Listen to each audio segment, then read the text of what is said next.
Hello, everybody! Let me know if you can hear me. All the things. Trying to fix my pattern. It's not working very good. Okay, I need to grab. I'll be right back.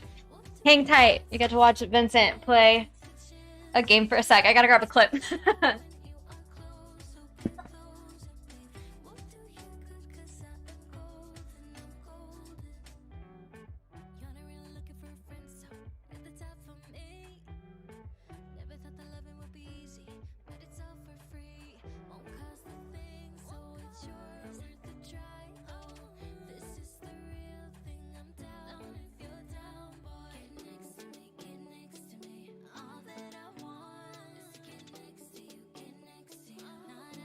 Okay, how is everybody doing? What's going on? What you up to? I'll change this music in a sec too, sorry. I just realized like this is not working very good today. It must be fixed. So, I think if I clip it, we'll be good though. Ta-da. Okay. Better. Much better.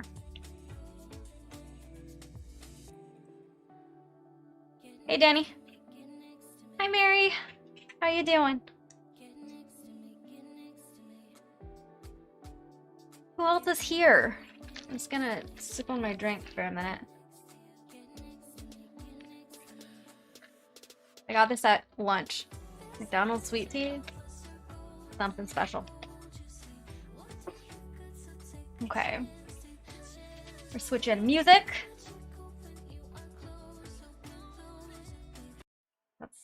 That's too much words. Okay. Hi, Leanne. How you doing? So, we got something new going on, guys. Mary, same as always. Hi, Stacy. Hi. We got something new going on. I'll show you. This is very exciting. And I'm sorry I didn't tell you sooner. But I wasn't sure what I wanted to do with it, and then I didn't do anything. Because I finally finished it. We're done. This is gonna go on my headstone, and it's just gonna stay there when I die, because it's very special. So, I need to frame it. I was thinking about maybe making a video about, like, out of framing it. If that's something you guys would be interested in, let me know. But I need to frame it. And that means that tonight we're also starting a brand new project, which is very fun and exciting. I'm very proud of it. I think that I didn't make any major errors, and the few little miscounting that there was didn't affect anything, so that's really nice. That turned out good. I'm real happy with it. Thank you for all of your yays. Okay, so with that in mind, we have our new project. It has 18 colors. I cut my first strands, separated them out into first threads, separated them out into 2 strands each, and threaded the first one, because I like to keep separate needles on all my colors. So this is all ready to go. It took me forever to do. So long. Separating it out 3 times and threading things 18 times was not fun, but we got it done. Orange is my new project color. Before I had blue rings, now they're orange for this project.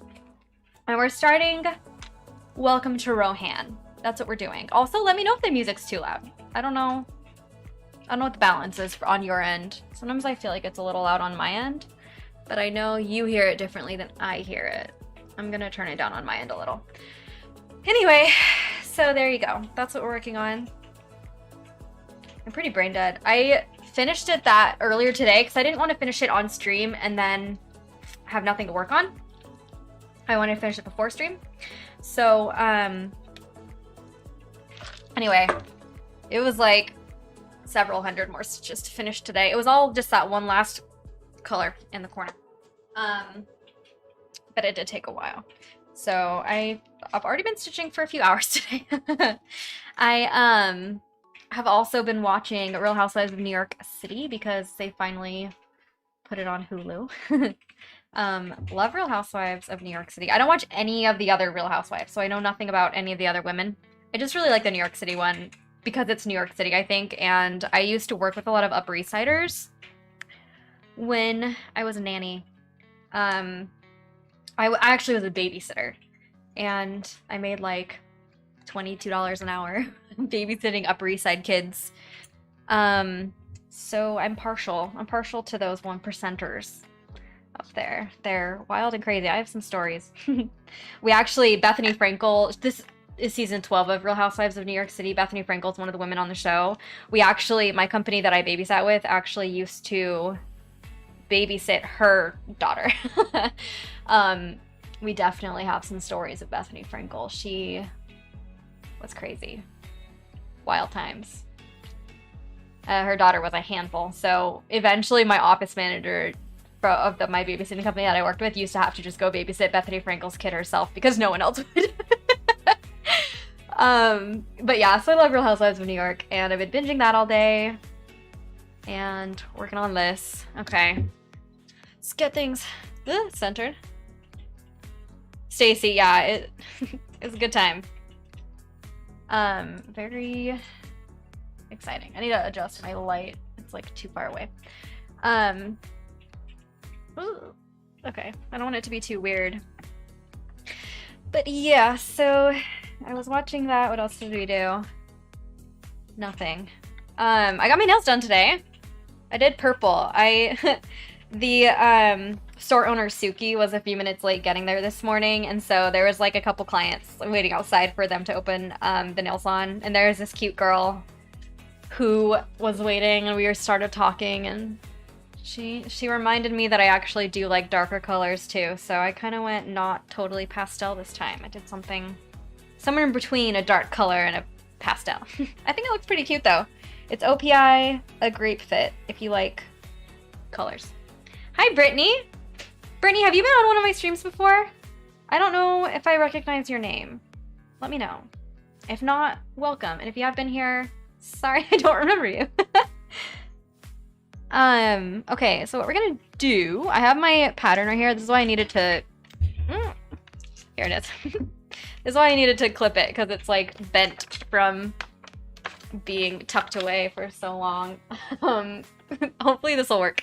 But I'm gonna start literally right in the middle, right there. And I'm probably gonna work my way down, honestly, because it's easier. I don't do anything in any particular order, so you can just watch me. I'm gonna have to be doing a lot of counting, so today might be a little weird, honestly. Brittany, hi! Okay, cool. So you're newer to FlossTube. Very fun. It's a fun place. I obviously don't just do FlossTube, but I sure do love all of my people on here that come hang out and stitch with me every weekend. It is very fun. Very, very fun. Stacy, love, just did my nails. Nothing like... You know what? There really is not.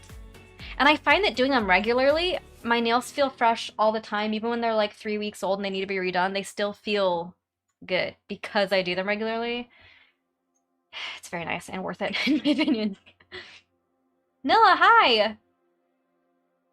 That's okay. It's nice to see ya anyway. Thanks for stopping by. Brittany, I do a lot of knitting, but I also lately have enjoyed cross-stitching.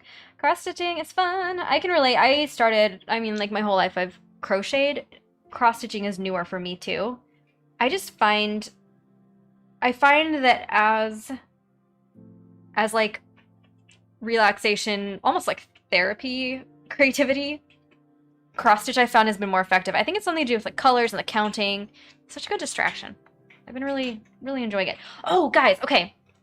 So I know we've talked ad nauseum about tattoos. But the reason that it's been on my mind so much is because it keeps getting pushed back. But I am officially, finally, getting tattooed tomorrow. She got everything rescheduled with me. So tomorrow is the day. Hopefully for sure. She got over her cold, my tattoo artist did, and we're doing it tomorrow. So, shoot, I don't remember which. I'm gonna see. Oh, probably that one. Okay. I don't remember like which exact stitch I started on. I guess it doesn't really matter, does it? Anyway, I'm officially finally getting actually tattooed tomorrow, so I will post in the Discord if you want to see. There you go. It's it'll be fun. I think that's kind of fun. I think about it being pushed back is that because it's been pushed back by a couple weeks, I've saved up just that much more money, so I can like immediately schedule my next appointment, probably like 2 or 3 weeks from now, and get my next round of tattoos. And actually, I wanted to talk to you guys because I'm not quite sure what I want to do next. So maybe you can convince me one way or the other. Vince and I have talked again ad nauseum about it. And I don't know what I want to do. Help me. Brittany, it's calming, almost like a color by number. Yeah, that's exactly really what it is, right? It's just like an adult coloring book, in my opinion, honestly. It's just with needle and thread, which feels, I think it's much more tactile in a way. And it has prettier end results. You can't always, I mean, there's probably some adult coloring books you could like frame if you wanted to, but this feels much more like something that at the end of it, you have something beautiful to like show, you know? More than like other kinds of crafty hobbies, I think, which is very cool. Natalie, hi, nice to see you. So glad you could be here. First time here. Love all of your videos. That is very kind. I'm so glad that they were of value or entertaining or why ever you loved them. I'm so glad that you did. Nice to meet ya. Okay, is this music too slow? I kind of feel like it is. Maybe we should change it. So, okay, back to... Are you guys so tired of talking about my tattoos? I just realized I've just talked about it like every single week. It's because it's been like madly on my brain. I've been like, you know, spending money on it and thinking about it. So to remind you, let's talk about it, because why not? Ooh, wait, Nilla just bought Stitcherovia's books and received the first one. Okay, wait, I don't even know what that is. Explain it, because that sounds exciting. Also, guys, I'm already nervous about this 16 count fabric. I've been doing 14 count. I already did 14 count on the Star Wars one, which I've literally been working on since last August, so I don't feel like I'm ready for 16. It feels hard. It feels a little bit hard, if I'm being 100% honest. Nella, you're also doing. You're welcome. I'm gonna convert everybody. Tina, I love cross stitch, but I love that I can take my knitting and crocheting with me wherever I go. Cross stitch to me is not portable unless you have an idea for me on how to make it portable. No, I agree that it's totally less portable because you need so many separate little things. I think so much of that would depend on how you store it too, right? Like I do feel like I am able to carry my cross stitch like all over the house because I have it all clipped into my like little book stand that I put my pattern on. And if you had it digitally, then that's even easier. Like Mary, you use a digital pattern, right? So you can like count off as you go. And then this makes it pretty easy. Nothing falls out. So that helps. But even then, like I would never bring this on a plane. Whereas you could just like grab a ball of yarn and stuff it in your bag easier. I totally agree that it's a little less portable. I don't disagree. Mary, you'll get used to it quickly. Mary, you're a 28 counter, okay? I don't know if I can trust your opinion because you have like godlike crafting abilities. It's not the same. I'm just kidding. Natalie, Brittany, love that your husband is friend. I love him. Oh, nice. That is so fun. Where are you from in France? Vincent's from Cannes. And where do you live now? Are you still in France? Leanne, I'm loving the 16 count. This is the first project. Nice. You're, oh shoot, I did the wrong one. You're the same as me, Leanne, because I've only done 14 count since that's just the fabric that I bought in the beginning. I had so much of it. I'm really excited to do 16 count just because I think it'll look better. Like I'm totally happy with my Star Wars project. That turned out great. It's fine. No problems. But I am very excited to have one that's like a little more condensed, you know, a little less white showing through is gonna be nice. Stacy, I love hand finger tattoos. Oh my gosh, Stacy, that's so funny that you say that because I literally was just talking about that with Vincent yesterday because I do love them and I've been so hesitant to get them because people are always saying like hand tattoos and neck tattoos are so limiting and the kind of job you can have, blah, blah, blah. But then like I look around, I live in New York City, right? Everybody has tattoos, like everybody. And hand tattoos are super common.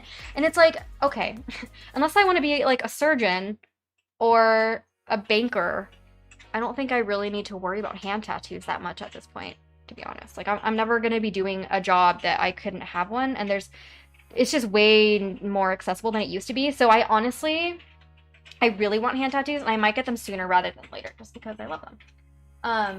I also think my hands are some of my best features. I think I have nice hands. Like I have good fingers for hand tattoos, I think. Just because my fingers are long and skinny. I'm not trying to brag, that's just one of the things that for all of like my short and stubbiness, my hands are not short and stubby, so I just feel like hand tattoos suit me. Anyway, yes, literally I was just pinning a whole bunch of hand and finger tattoo ideas the other day. Also, I think because I'm like on camera a lot, I've always loved lots of rings, and I feel like I love lots of rings because I like the bling on my hands, and if I had hand tattoos, then I wouldn't probably feel the need to wear so much jewelry. I don't know. Just a thought. I probably would still wear all my rings because I love them, but I wouldn't feel obligated to. Natalie, you live in Paris. Okay, cool. Oh, and then you live in Daytona Beach now? Nice, nice. Oh, you were from Paris, you live in Daytona Beach now. Cool, cool, cool. Very fun. We love Paris. We really, really, really want to go back. We love the South too. Like, obviously that's home for Vincent, but honestly, if we go back to France, if we're able to get back soon, this year, whatever, we'll probably go to Paris. I just love Paris. We have a lot of good memories in Paris. Mary, to be fair, the 28 count is mostly just I can actually fit a massive pattern on a single piece of fabric. I understand. I understand. That doesn't mean it's not very impressive, though. You know. Danny, Mom was gonna make pasta, but she's not home yet. Can you hold off? Do you need a snack? Get yourself a snack if you're hungry. What did we have for dinner? We had salad. And then we really, really were craving, I was craving something sugary. So Vincent literally ran to the store and bought a little chocolate cake. We ate the whole thing right after dinner. So I have a lot of chocolate cake in me right now. I'm full of it. Stacy, yes, honestly, you have one life to live, so why not? Yet.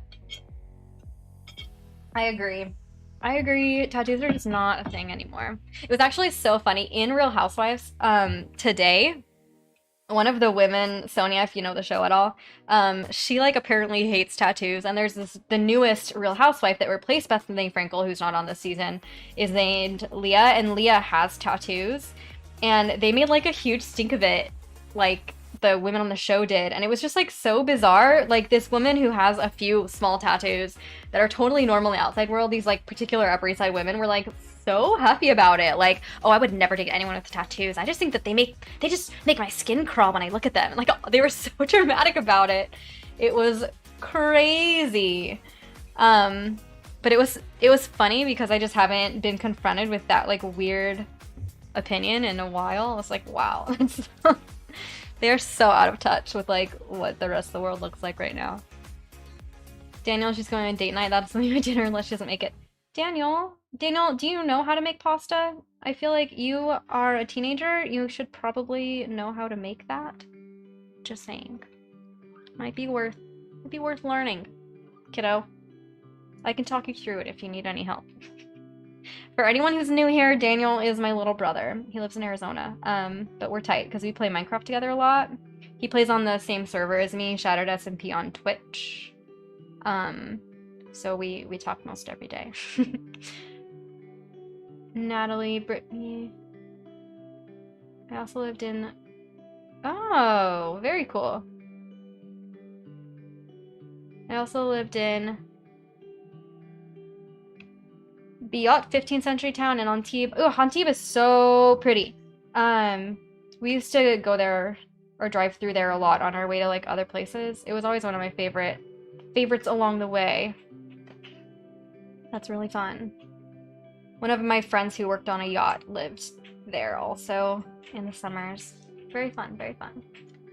We lived in Cannes, you know. I don't know how far back on my videos you've seen. But we lived in Cannes the whole time that we were there pretty much. So we spent a lot of time in all those seaside towns, and I just really fell in love with them. They are gorgeous. Guys, shoot, I already messed up! Dang it. It's okay, I can fix it. I'm not paying enough attention. You guys are too entertaining! This project is gonna be tough to get through. I'm gonna have to probably put a lot of time in, I think, like, off-stream too, because it's gonna be hard kind of, like, getting going. I was supposed to do 4 right here, not 3. Ooh. I don't think that it's... Luckily, since I'm starting, it shouldn't be too hard to backtrack a little bit. So you just get to watch me do that for a minute. Sorry. Download Schoolash. Did they have any spaghetti on hand? Make some spaghetti instead. And use the same pasta sauce. Dun, dun, dun. I want to carefully erase all your steps all the way back. I'm also annoyed. So the one frustrating thing about this project, the 16 count fabric isn't that much harder to see what's going on. Like, that's not the big deal. But I have been using 26, like size 26 needles, and they're just like slightly difficult to thread. Like, they're just annoying to thread. So I would prefer using 24, like size 24 needles. But the size 24, it's just slightly too big for the fabric. Like, it kind of, you know, stretches the holes out too much, which I don't want to happen.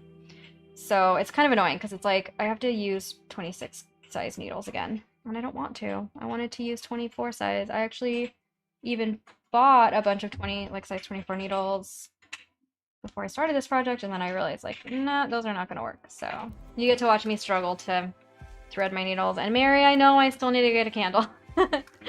I know! We haven't been to any of the stores that you can get a candle at. I literally have not gone shopping. Like, we're still being super careful because we're getting our second vaccine shot on Monday. I know it's gonna be a crazy weekend. I don't know. I don't know why I thought getting a tattoo the day before I get my second vaccine was a good idea, but that's what we're doing. So, well, that's actually why I'm getting it on Sunday, to do it before the vaccine in case I have a bad reaction. But anyway, yeah, so as soon as I have that second vaccine shot and, like, recover, then things will be in business, and we'll start going out to more shops. I believe you, Mary. I really do, I promise. I just haven't been to buy one yet. Until I get one, you just get to watch me struggle. Okay, this is the last stitch, and then we're back to where we're supposed to be. I miscounted, but luckily it was fixable. Okay. Ugh, stressful. Annoying and stressful. I need to count more carefully. Stop distracting me, you guys. Just kidding. Okay, so for those of you who don't know, tomorrow it's gonna be a snake, probably like the size of my hand, like middle of my back, along my spine, like a little wiggly snake. And I'm gonna I wanted to incorporate like stars somehow, like a space snake. I don't know. So that's what I'm getting tomorrow. And then I have to make my next appointment. So I'm kind of struggling. Like, I need to know what I want to do next. And I have a couple options I'll give to you, and we can vote. Because tomorrow I need to tell my tattoo artist what I want next. And it'll probably be 2 or 3 weeks from now that I would go get it. And what I'm thinking is... So it's like, I could keep working on this arm. I have this... I would love to do some more, like, front on my... I don't know, whatever. I could do that. Or I also really, really want to get like a moth above my knee. I don't have any leg tattoos at all. I just have a couple, like one on each arm and my ribs. And then I'll have one on my back. So I could, I don't know. I'm struggling with it because it's like, I'm excited to wear cute summer clothes this year. And I don't know if it would be really fun to have some leg tattoos for the summer. So I'm trying to decide, do I want to get a moth above my knee next and have a leg tattoo also? Or do I want to just start working on this arm and get like a couple small things on this arm next? I don't know. Either way, I think I'll do either that, like either one, you know, over the next 2 appointments. I don't know which order yet. And then after that, I might get some hand tattoos. So I might do like leg, a couple small ones on my arm, and then a couple hand tattoos. But I don't know which order to do it in. So tell me what you think I should do next. Should I do a leg tattoo and go ahead and like get a cool moth on my, you know, on my thigh right above my knee for the summer? Or should I just start working on this arm and get leg tattoos a little later in the summer? What do we think? I basically have a monthly budget. So as long as I can afford it, I can just keep making like perpetual appointments. That's the idea. Stacy votes leg tattoo. Okay. I know you guys probably don't even have an opinion. That's totally fine. I don't expect you to care about my body modification ideas. But Andrea, hi. I haven't seen you in so long. Okay, literally, no, you're good. I literally just finished it today. Here it is. Isn't she lovely? She's done. I think the green, like the alternating color green that I did, turned out so great. I'm very happy with it. I need to frame it. So I was thinking, oh yeah, you guys tell me if you want me to make a video of framing this, because I could if you're interested in it. I feel like framing is, I don't know if that's something you're interested in, but tell me if you are interested in that. Andrea, hi, yes, it's been a while, mainly due to time differences, and also haven't been a cross-stitching since I finished my friend's birthday present. Andrea, that just means that it's time to start a new project. It's not time to stop cross-stitching, are you nuts? Just kidding. I'm really glad you're here, though. I missed you. That is lovely, congrats! Do you iron finished project for framing? I will steam this, actually. We have a steamer. I don't think we even have an iron. But I'll steam it and then I'll frame it. And the frame is just about exactly the right size. I'm trying to decide how I want to put it in there. I haven't decided yet. I might want to get a hot glue gun and like put a piece of paper, you know, white piece of paper as the backing, and then like, you know, the cardboard from the frame, and then just like really carefully make sure it's all perfect and hot glue it. We will see. Is that a bad idea? I feel like that would like stay really well. Anyway, I have to figure it out. I don't know what the best option is going to be, because there just isn't a whole ton of margin on that piece of fabric, because it was the end of a piece of fabric I just wanted to use up. So it's kind of like a wonky shape. Anyway. Okay, Stacy Will's leg tattoo. Mary the leg moth. Doesn't it sound...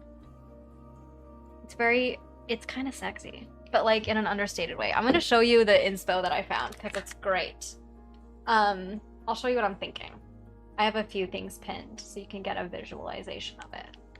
I know I'm forcing you to think about this, and maybe you don't care. Sorry. We're gonna talk about it anyway because this is my stream. Let's see. I think that something like this is a death head moth, which I don't know if I necessarily would want a skull in it, but something like this, like right above my knee, I think would be really nice. I think it would be sick. I could do above my knee, or I could do like below my knee, like that. But I think I like above my knee. Anyway, let me know what you think. Thanks, Andrea. Lovely, congrats. Not stopping, but I did start playing Stardew Valley. That's so fun. Andrea, Stacy plays Stardew Valley all the time. She plays it a lot while she watches my Minecraft streams on Twitch. So you guys can talk about that. Stacey, I'm invested in this tattoo journey. I know. It's a journey. Get ready. It's not stopping. This train is not slowing down for a while. I'm sorry, guys. I know that's not the content you're here for, but that's just what's going on in my life right now. It's kind of like something that's been fun to think about. It's something I actively save up for. Sorry, this is like wonky. And it's something I love. Stacy, you're playing Stardew. Amazing. See, you guys are like meant to be friends. Oh no, you know what? I just realized I messed up again. Ugh. This is the worst news I've ever had in my whole life. Okay, I actually really need to pay attention. This is just a new pattern. I'm not familiar with it yet. This is all messed up. It's okay. Mary, not suggesting you get this, but I once saw a person who had a portrait of her dog as a Jedi. I love that. I just need to like invite you all into my tattoo like Pinterest board. I have so many like quirky ideas like that that I absolutely love, and that's actually like right up my alley, I think. I'm such a huge fan of like fantasy, sci-fi, you know. I really am truly a nerd at heart. So, I love all that stuff. Most of the tattoos that I want are references to like media that I love. Andrea, so the one that I'm working on now is that Welcome to Rohan one from that Starting Something New video. It's like the top is pinned down because it was too big, but it's this one, if you can see that. I don't know. I'm starting, and I'm doing a very bad job of it. Most of this is undoing stitches that I did wrong, but that's okay.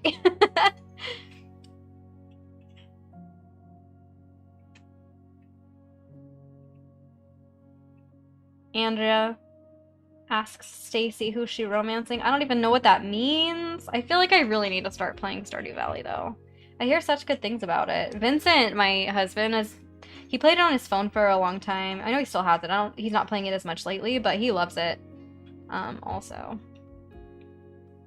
Oh, Andrea, yeah, it's from Lord of the Rings. Rohan is, if you've ever seen it, Rohan is the kingdom with the like Éowyn is probably who you'd recognize. They have the riders of Rohan that all come in on their horses to save the day at one point. They have like the fair-haired, you know, beautiful king and his niece. And Aragorn spends a lot of time there. You remember that? Is it the Battle of Gondor that they come and save? Well, Rohan like gets attacked at Helm's Deep. Helm's Deep is like their fortified area that they took all the women and children, they get attacked there, and then I think the riders of Rohan come in and save them at the Battle of Gondor. Is that right? I can't remember. But yeah, that's Rohan. They're my favorite. I love Éowyn. She's kind of a badass. She's pretty cool. Great female heroine. I am no man. She like kills the Witch King. Such a good moment. Recording everyone right now because it's fun. My top two are Sebastian and Penny. Cute. Okay, guys, we're doing this right. I'm not gonna mess up again. We're gonna do this right. Now I'm for sure on the right track. I had it over one. I'm so bad at cross stitching. Why are you here, honestly? Good thing you like my personality because it's definitely not for my crazy skills. Ew, what is this music? We're gonna fix this. I don't like this music.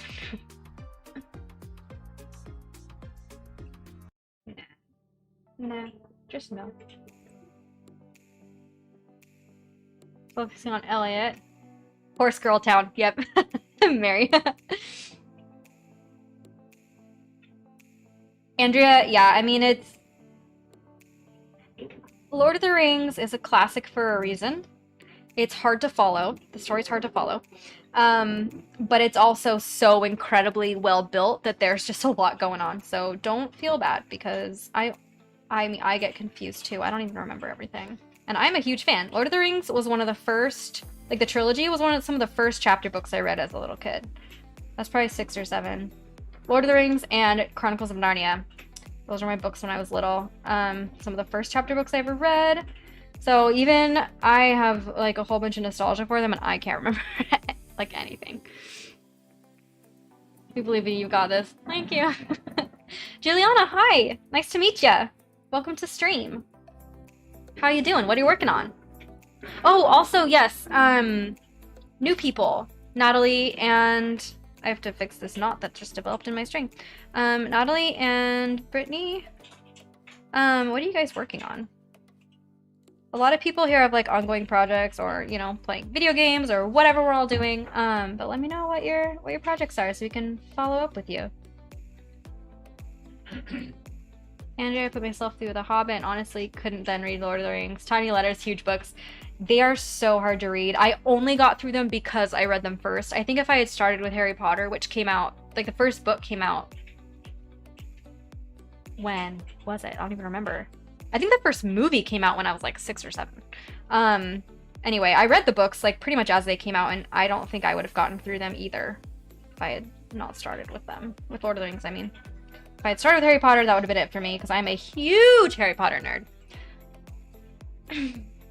Jenny, good morning from Japan. Good luck with your project. Thank you so much. Welcome, welcome. So glad you could be here. This is so fun. I feel like our stream just gets more and more international all the time, which is so nice. What project are you working on, Jenny? And I think Tolkien has some kind of connection to Yorkshire. Aw. How do you read them so young? I couldn't tell you because I don't really remember a time when I couldn't read. I taught myself to read when I was like literally 3 years old, 4 years old. My mom, we always had a lot of books around, and I just really loved reading. So I picked it up really quick, and that is how I spent all of my free time when I was a child. I was reading chapter books in preschool, and, you know, that quickly moved on to fantasy chapter books. I don't read nearly as much now, and that's something that I really regret not making time for, is reading. I still read like my favorite authors. If they come out with new things, I definitely pick them up. Like Brandon Sanderson, I can still fly through his 1,000-page books in like a couple days when they come out. But I have a really hard time picking up new books lately. That's one thing that I think anxiety kind of did to me, is like it made it hard to get into new books because it just felt kind of hard to get invested in new characters and new worlds. So I'm hoping that as my medication keeps helping me get better and better, I'll be wanting to get back into it again. It's kind of something that I need to work on, actually. Vincent, my husband, he never really read fantasy before, but he loves it now. I got him into it, which is cool. And now he's flying through books too. He's read a lot of the books that I have on hand, like fantasy books. He just finished the Brent Weeks Way of Shadows trilogy, and he just started Dune, which I haven't even read. He's reading books that I haven't even read yet, which is insane. So I got him into reading, which is great. I just need to get back into reading now. Sorry, my thread got so tangled. Okay, we're good. I think I cut this thread a little too long, to be honest. I should have started with something shorter. Lesson learned. Juliana, good vibes from Brazil. Trying to stitch a Baby Yoda. Fun. Baby Yoda is the cutest. That's exciting. Guys, by the way, I'm gonna share. See, look, it's just getting super. Let me just pull this thread through. Ouch, that is painful. I'm gonna share the Discord, because we have a Discord server and you can share like projects you're working on. We have a few different channels. I'll make more. By the way, if you guys want any more channels in the Discord, just let me know. I'm happy to make them. I want that to be like your space. But we have a Discord that's fun to go share stuff with. Everyone always talks about what they're working on, which is cool. There's that if you wanted to join it. Natalie, I'm working on Gecko Rouge. I avoided people before, it was fun. Nice, nice, nice. Marlene, where do you find your patterns? I'm looking for some interesting patterns. Etsy consistently has the best results for me. Sometimes the Etsy search engine, I find, doesn't show me what I want to see. And sometimes searching for patterns on Pinterest, like if you just type in, you know, the keywords, searching for patterns on Pinterest will pull up better Etsy links. So I would encourage that if you're having a hard time finding ones that you're into. Pinterest is a really big help, I've found, with like finding good patterns. And you'll find them other places besides Etsy also, but I found even Etsy sometimes pulls it better through Pinterest. Ooh. So that would be my recommendation. Natalie, yes, Audible is amazing. That's what my husband uses too. He almost always listens to books instead of reads them, actually, because it's just also like kind of hard. I found when you're like an adult, a busy adult, it's really hard to find time to sit and read for hours. As much as I love doing that, that's why I haven't read as much, because I don't want to sit and read for hours, but like I love reading. I probably need to learn to get into Audible because I do listen to podcasts all the time. Andrea, I'm tempted to start a Doctor Who TARDIS big project. Ooh, that sounds fun. Doctor Who is one of the only fantasy, like sci-fi, universes I haven't really gotten into. I need to still. That's a goal. Someday I will actually do that. Jenny, have you tried designing your own pattern before? I actually have and did. It's done. I wanted something that looks kind of like a poster, like an old style poster, like this Welcome to Rohan does. So, but I wanted one that was like Horizon Zero Dawn themed because that's my all-time favorite video game. So I made a Horizon Zero Dawn poster off of some art that I found on Etsy. I didn't want to like share it or sell it because it's like directly based off of artwork on Etsy and I didn't want to steal someone else's artwork. But I did make one. I used, oh, I can't remember what the website's called. It's like it's the first like search result that comes up for like designing a pattern online. But I just used like a free website to make it. It was pretty easy, just uploaded the photo and then like I had to do a lot of editing on it to make it more legible, but it does look pretty good. I was thinking at some point I might make it. If I'm brave enough, I will show you whenever I'm ready to do that. Because it's not too difficult.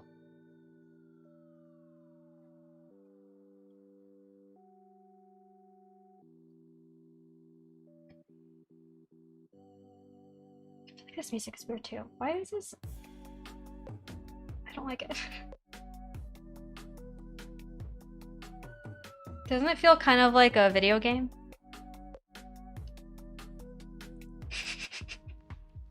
Wow. I just need to go back to stuff I know and love.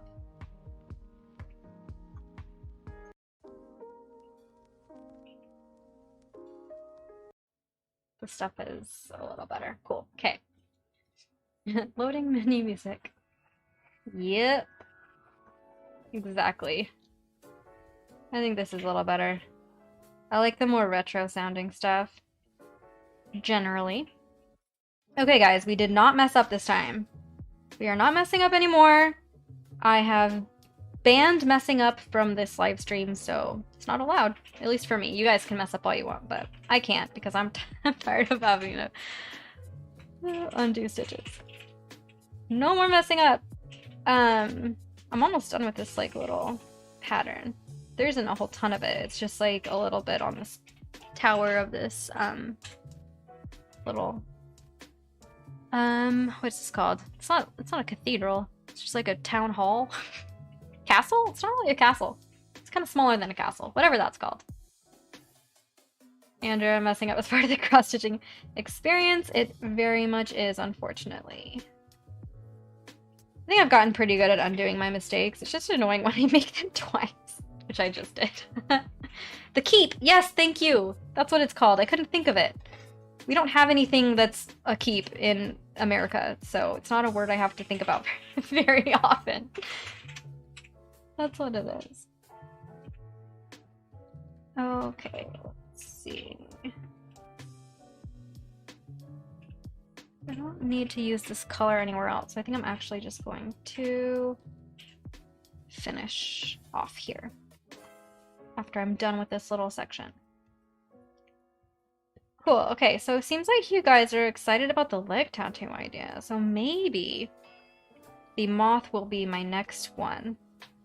And then the one after that, I'll go back to working on my arm. That's the consensus that I'm hearing.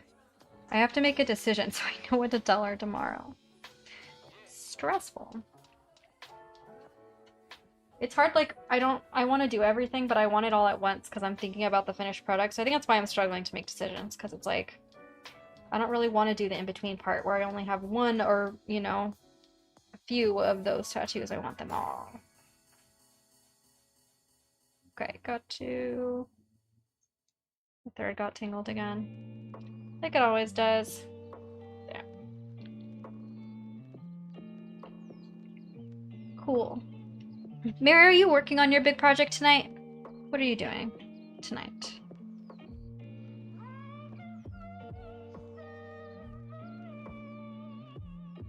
I I've been spending a ton of time on Twitch, which I've actually been really loving because of that new server that I've been able to play on.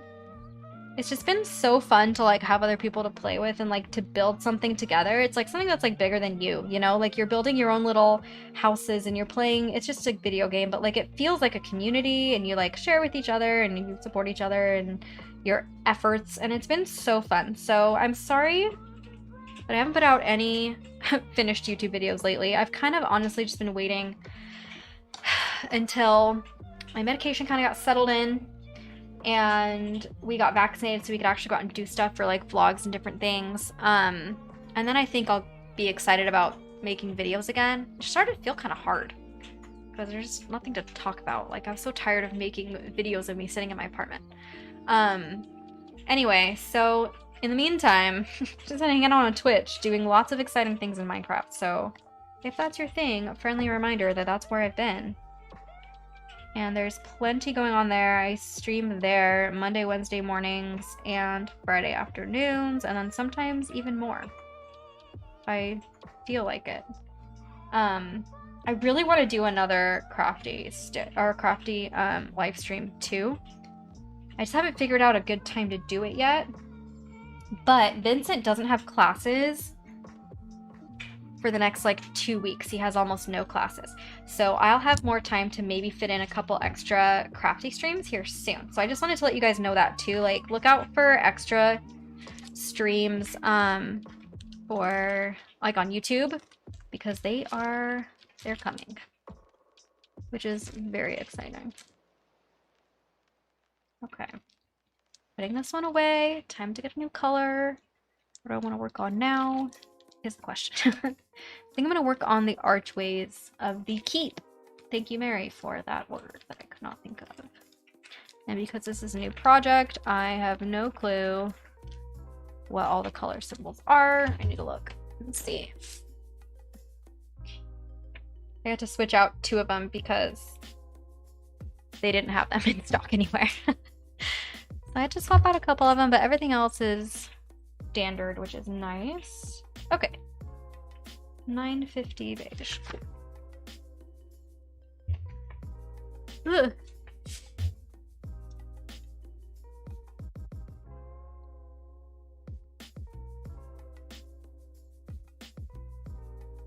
Stacy, you've been loving them. I'm so glad.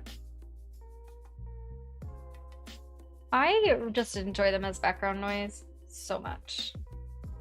And I think that we have a pretty good dynamic on that new server that we're on.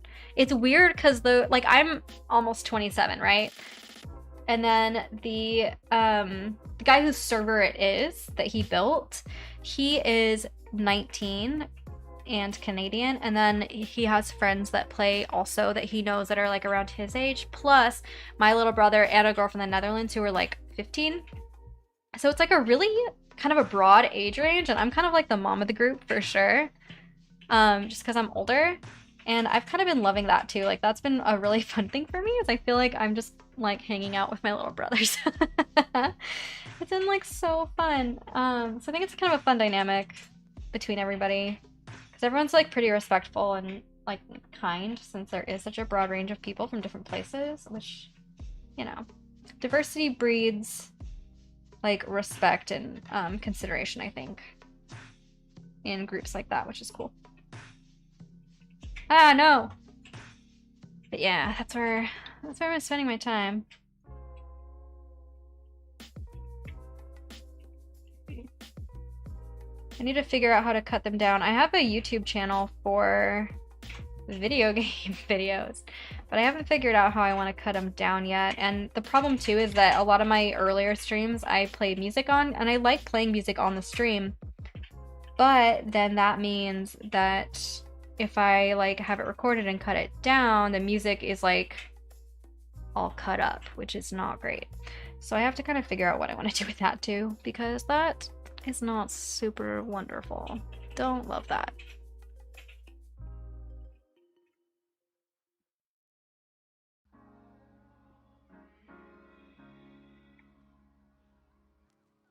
Anywho, ooh, okay, so yesterday we also went to see a movie.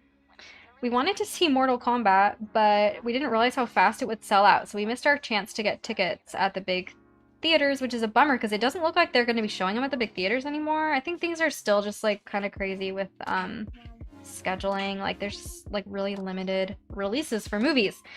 And AMC is doing this big like Scott Pilgrim versus the World 10th anniversary thing. So a lot of the movies next weekend are going to be Scott Pilgrim in the movie theater instead of Mortal Kombat. So anyway, I don't know if we're ever going to see Mortal Kombat.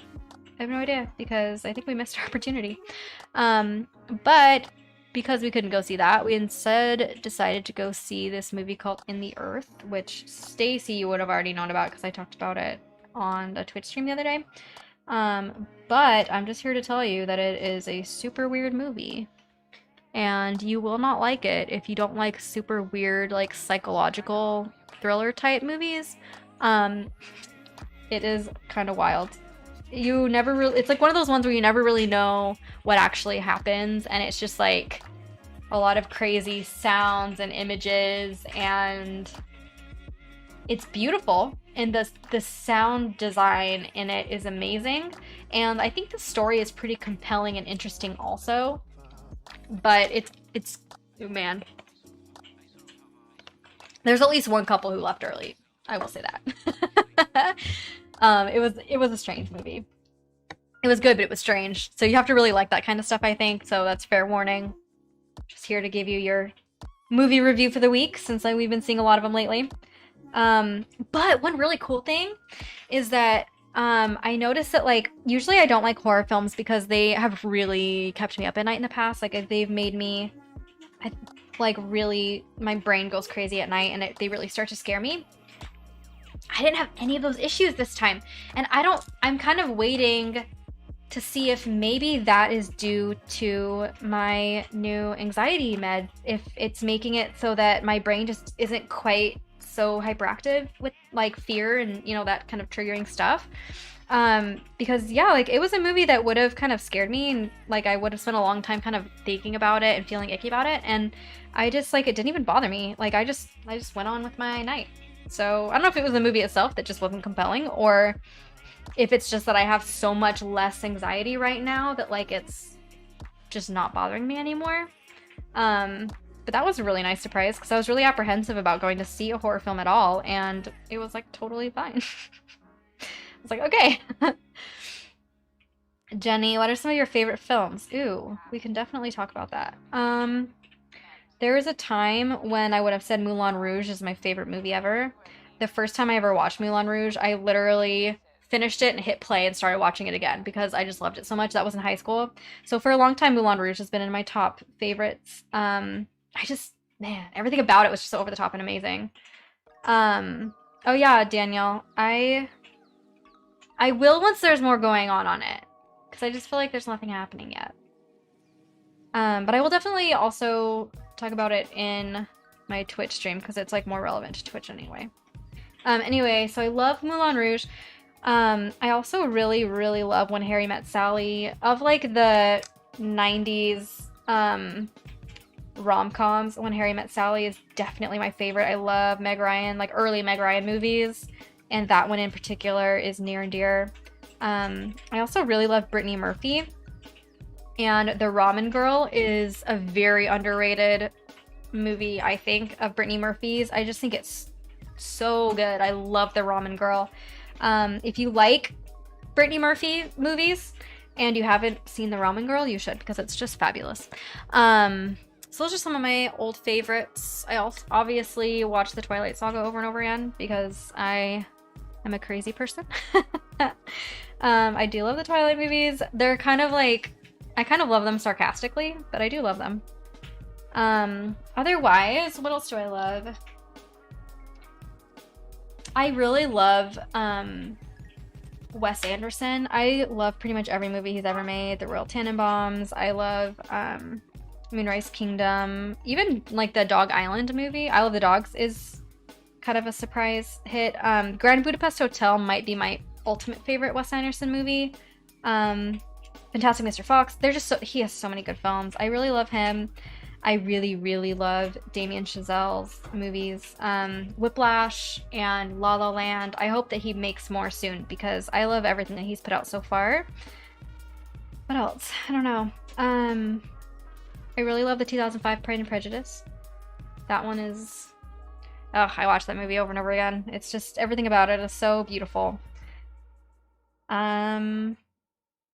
else do I love? I don't know. I really love Chris Nolan movies too. Christopher Nolan, I mean, not every single one is perfect, but I always feel like an effort is made. And I really appreciate that about Christopher Nolan. I even really like Tenet. I know a lot of people struggled with that one, but I really enjoy it. Interstellar, is that Chris Nolan? I think so. But it is? Yep. Okay, yeah. I love Interstellar. Yeah. I have a lot of favorites.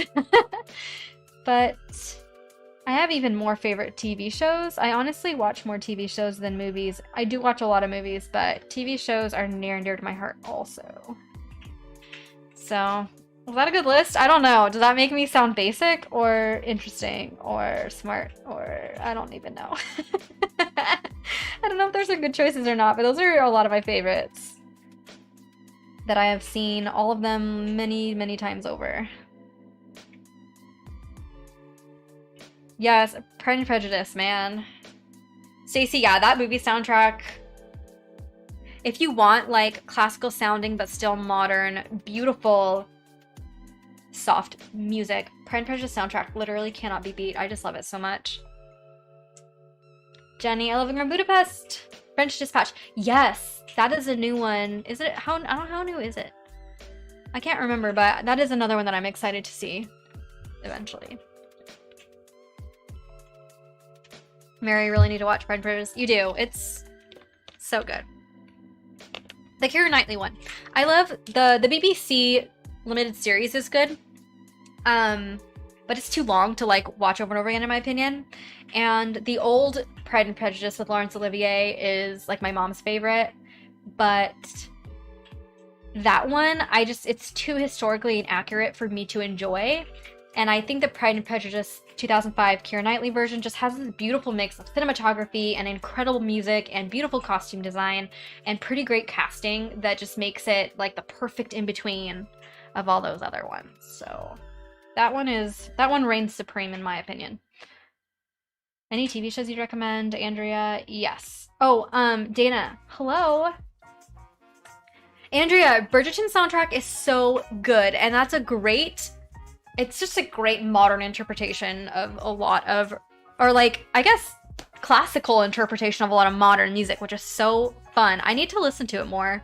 But that was a really pleasant surprise in Bridgerton, because I enjoyed Bridgerton. Like, I don't think it deserves as many accolades as it got. I understand why, because it was a very sexy story. But the music was a nice surprise. I really enjoyed that about it. Dana, yes, I finished Star Wars. Here she is. I just literally finished it today. So you didn't miss much. I need to frame it still. But she is done. Finally. After almost a year. No, and also you're totally fine. People come and go. You're good. Andrea, yes, I'm so glad you agree with me on Bridgerton.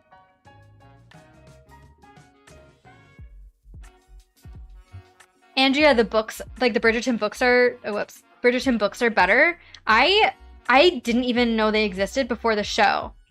So I think I love the idea of a series that like highlights different characters' storylines. I think that's really fun and I think I'd enjoy that. So it's good to know that we have a good review. Dana, oh my gosh, looks amazing. Ooh. Okay, guys. Are the Bridgerton books as sexy fun as the TV show is? That's the real question. Because if they are, I'm in. that was a good time on that front. Oh no, my camera. Also TV shows. Yes, I have a lot of TV shows. We can finish this Bridgerton conversation first though, and I'll tell you my favorite TV shows. We have to subcategorize TV shows by genre because I watch too many different types. Andrea, my sister and I read a lot of romance novels and she knew the books before the show, but I only started reading. Okay. think they are, yes. Jenny, yes, maybe more? Ooh, okay, I'm in. I'll have to read them. I don't usually go for period drama, but I would read a Bridgerton, like a good Bridgerton book. I would. Let's see. That's good to know. Okay, TV shows. My favorite TV show of all time is Buffy the Vampire Slayer. And it's like sister show Angel. They're both classics. And they are kind of the inspiration of Twilight, of Vampire Diaries, of True Blood, like all the other really cool vampire stuff that came out of the like 2000s stemmed from Buffy. But the thing with Buffy is that it's written by Joss Whedon. And written and created by Joss Whedon. He's the one that did all the Avengers movies. He is hilariously witty, brilliant storyteller, always keeps things fun, just always the perfect balance of like character and heart and fun. And Buffy will always be a ever reigning classic for me as just a great TV show because of Joss Whedon's writing. He wrote a lot of really other cool stuff that wasn't nearly as successful as Buffy or the Avengers. Like Dollhouse is very good. Firefly is very good, but also short-lived. Like, I just feel sad for him that his TV shows didn't get more time to grow because they're so good. So I highly recommend any TV shows that Joss Whedon's ever done. But Buffy is for sure a classic that will always be near and dear. And I didn't watch it when it came out. I watched it after. So it is a little bit of nostalgia for me, but it's also just a freaking good show. What else? So I love those. Joss Whedon. Any Joss Whedon shows are great. In the crime genre, I think that Criminal Minds is really cool. I liked it better before, what was his name? Mandy Patinski? I think that's who it was. Anyway, he was like the head of the Criminal Minds group of detectives. When he left, it got a little less good. Criminal Minds did, but it's still great, and I love serial killer stuff. That's why I also love Law & Order SVU. I think Law & Order SVU has the best cast and the most compelling storyline, and it's at New York City, which is really great. So I've watched a lot of Law & Order SVU in my time. What other crime? There's a lot that I used to watch with my stepdad, like NCIS and what else? There's so many, but ones that are my like old favorites are Monk and Psych. Both of them are finished, but Monk and Psych are really fun crime fighting shows that are a little lighter. Like Monk is it's such a classic. It's so funny and it has so much heart.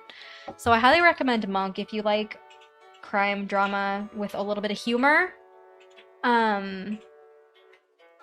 Ooh, Dana, yes, Outlander. Ooh, Mindhunter just got canceled. Did you know that? I have such a hard time recommending shows that are canceled. It just makes me so sad. Dana, you're on number 5. Andrea never watched all Criminal Minds, but watched a few episodes here and there. They're good. Yes, they are very good. Dana, if you like Bridgerton, check out Outlander. Outlander, I am in season 2 or 3. They're in France right now in the show, but I really like Outlander. I'm very happy with it. I think I'm liking it more than Bridgerton, honestly. It feels more real. Like, the characters are a lot more developed, obviously, because it's older and it's just more adult. I really enjoy it. As a TV show. But I need to read the book. That's what I was going to finish that with. I forgot what I was going to say. Yes, Mindhunter got canceled. I'm so sad because we loved Mindhunter. I am obsessed with serial killers. I love the psychology of it. It's so fascinating. I watch all of the like true crime documentary type shows on Netflix. Whenever a new one comes out, I'm like on it because I love it so much. And my friend Jackie, who's on stream sometimes, she works for Dateline. So she's actually met a lot of the people that Dateline does shows about because she's a producer. So she has to go be like there for the interviews. It's fascinating. So I've like picked her brain over some of the stuff that she's had to do with really interesting people from like true crime stuff. But anyway, yeah, Mindhunter is done. I don't know who's in it. I wish I could tell you. It's had 2 seasons, 3 seasons. I think it's had 3. Netflix has a horrible habit of canceling shows after the second season, because after the second season, contractually, because of the SAG membership, it's, you know, a workers union for actors in Hollywood, because of SAG, shows that get renewed past, I think, the second season have to pay their actors more. So even if a show is really good, if it doesn't make enough money, Netflix will just cancel it, which is so sad, because like there's so many really good shows that just don't survive because the viewership just isn't big enough. Like Stranger Things is a one-off. It just got big enough that they kept it going, but if that one hadn't gotten as much attention, even as good as it is, it would have been canceled. So I get really frustrated with Netflix shows. It's a bummer. Okay, so other TV shows that I love reality TV sometimes. There's a lot of really good ones. The Circle is so fun. The whole Bachelor franchise is, I think, kind of going downhill a lot, but if you want any Bachelor content, Bachelor in Paradise is the best of all of that, I think. I love My 600-Pound Life because they dive a lot, kind of, not like with professionals, but just you really get to see the psychology of people in that situation of being like morbidly obese and trying to save their lives. And I think that My 600-Pound Life is endlessly fascinating. I watch every single episode over and over again. I just love that show as far as reality TV goes. What else? We love Kitchen Nightmares. Kitchen Nightmares is always a good time. We've rewatched that show so many times for fun. Gordon Ramsay is the best of the best. We love him. Oh, Selling Sunset. Dana, you're right. Selling Sunset is very good. I hope that it stays good. So far, I've really enjoyed it. I feel like it's kind of still too early to know for sure. Like, it doesn't have the same legacy that, like, Real Housewives or The Bachelor does. So I hope that Selling Sunset survives. Dana, I have to wear headphones because Bryce doesn't that. Oh, sad. Vincent's, like, way better with horror and, like, scary stuff than me, so I don't have to worry about that. Mary, I was really into serial killers as a teenager. I Hunt Killers was my favorite book for a good while. Amazing, amazing. Oh, Dana, yes it is. I'm sorry, guys. I'm so bad with actor names.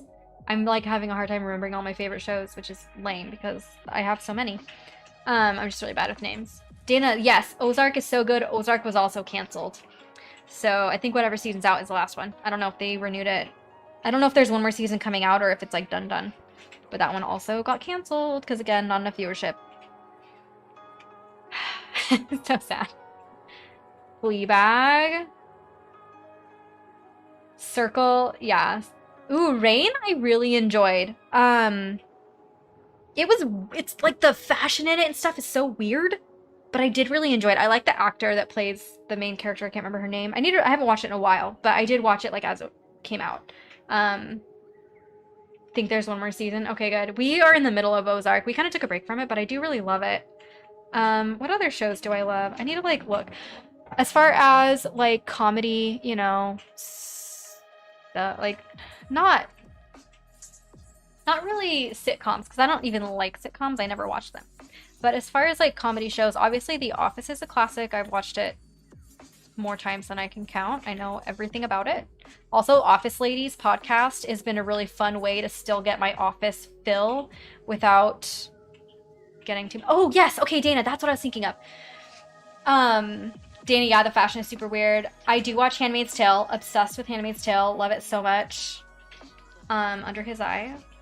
And also, I loved The Man in the High Castle. That one's on Amazon Prime. So good. That one, I think it lasted 4 seasons before it ended. And I really, really loved The Man in the High Castle. And it ends pretty good. Like, it could have gone on. It's based on books also. It could have continued, but it ended, and the show ended in a good way. So it's like a good kind of start to finish show that you can watch.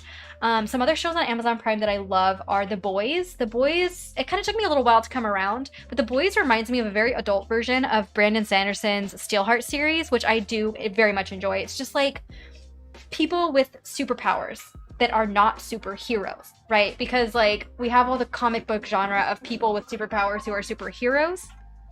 But in reality, would people who have superpowers actually be superheroes, or would they just be really powerful people? And what do we know about power? Power corrupts. So I love exploring that. That's my favorite thing. The Boys is very good if you can handle tons of gore, because The Boys is very gory. The other one that I love on Amazon Prime is Good Omens.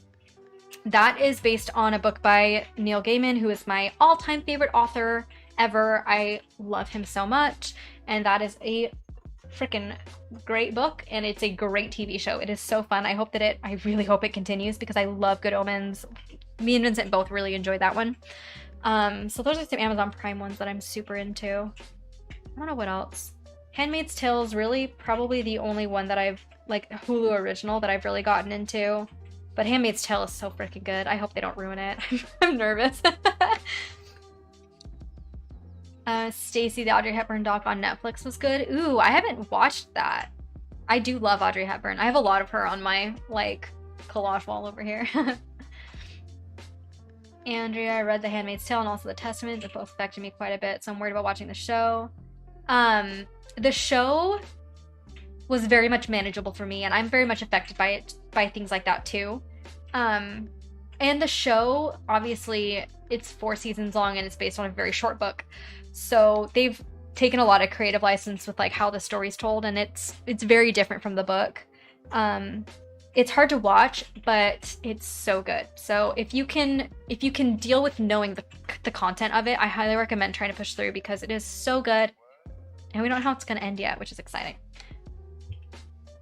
Dana, no, I love TV too. Like, we watch so much TV. I especially watch tons of TV because a lot of what I do is stuff like this where I'm just like sitting around by myself. So I hang out and watch a lot of TV shows. Let me see what else I have on my list. I have lists because I can't ever remember anything. Stardust! Jenny, Stardust, like the movie, because that is one that's on my favorites list that I totally forgot to mention. Because, you know, Neil Gaiman book. The book is so different from the movie, but I love the movie. Just as a standalone movie, it's so good. I love both the book and the movie separately, honestly. I think I might like the movie even better, to be honest. Maybe. Just a little bit. Sorry, I'm not even cross-stitching right now, but whatever. I'm excited about this. Ooh, Bling Empire is so good. I hope that show continues too, because I really enjoyed that. Netflix. I don't know much about, like, I know a lot about, obviously, American millionaires and billionaires. I love those reality shows, but I don't know very much about Asian millionaires and billionaires, celebrities. So it's been really fun. Bling Empire has been really fun learning a little bit more about that part of their culture, because obviously it exists. Like, there's billionaires everywhere. So I've really enjoyed that. Call the Midwife will forever be a fave. Stardust, yeah, such a classic. Okay, let me see what else is on my list that I love so that I don't forget some of my most favorite things, because I know I have more favorites that I am not thinking of right now, and now I need to tell you about them because we're talking about them. My sister really loves The Crown. I haven't started it yet. You know what else I've really enjoyed is Leah Remini, Scientology and the Aftermath. That's another reality show that I've very much enjoyed just because it's very close to our experience. Right, Dana? But Leah Remini and Aftermath, if you love cults, that's the other thing that I love is cult documentaries. There's so many, Heaven's Gate, Jonestown, Waco. Waco, that's another really good TV show. There's a lot of HBO shows, like Chernobyl was so good. Waco is so good. Obviously Game of Thrones ended terribly, but is still epic.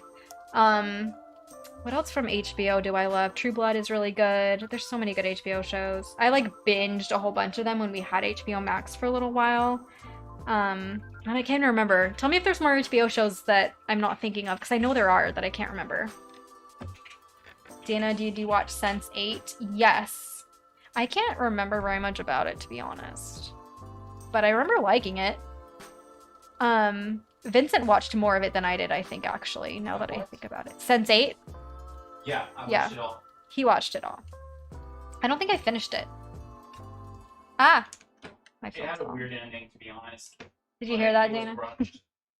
Dana said, or Vincent said it had a weird ending. It felt rushed to him. like it was actually canceled, and then it was like, okay, you're back on for like an episode or two, so they could wrap it up, and it was like the worst wrap up you could ever see. Oh yeah, said it was a bad wrap up. I don't know if you can hear him.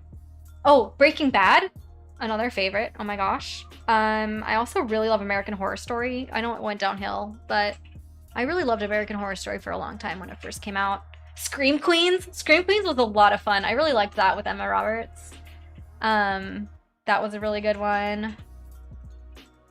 Well, I don't even know. What else did I love? Sherlock. I love Sherlock, the BBC one. Dana says she agrees. It was such an unsatisfying ending. Ooh, Portlandia. Portlandia was such a classic. I watched all the Portlandias. Loved them. Black Mirror. I really enjoyed Black Mirror. Oh, Dana. Yeah, that was a good crime doc.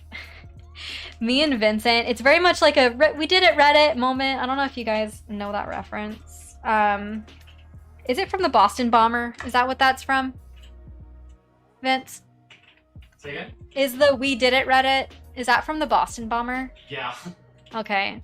It's very much a Boston, or a We Did It Reddit kind of a story. If you guys don't know what we're talking about, Don't F With Cats is based on, or it's a documentary about them trying to catch this killer who started off posting videos on the early internet of killing cats, and it eventually graduated to full-on murder, and they couldn't find this guy, and he was posting these anonymous videos, and it was all these like internet sleuths trying to figure it out, and eventually they caught him and whatever else. But it's very much like on Reddit, after the Boston bombing, Reddit kind of went crazy trying to figure out who did it, and they thought they had the right guy, and it was not the right guy, and they harassed this other guy to the point of, did he end up killing himself?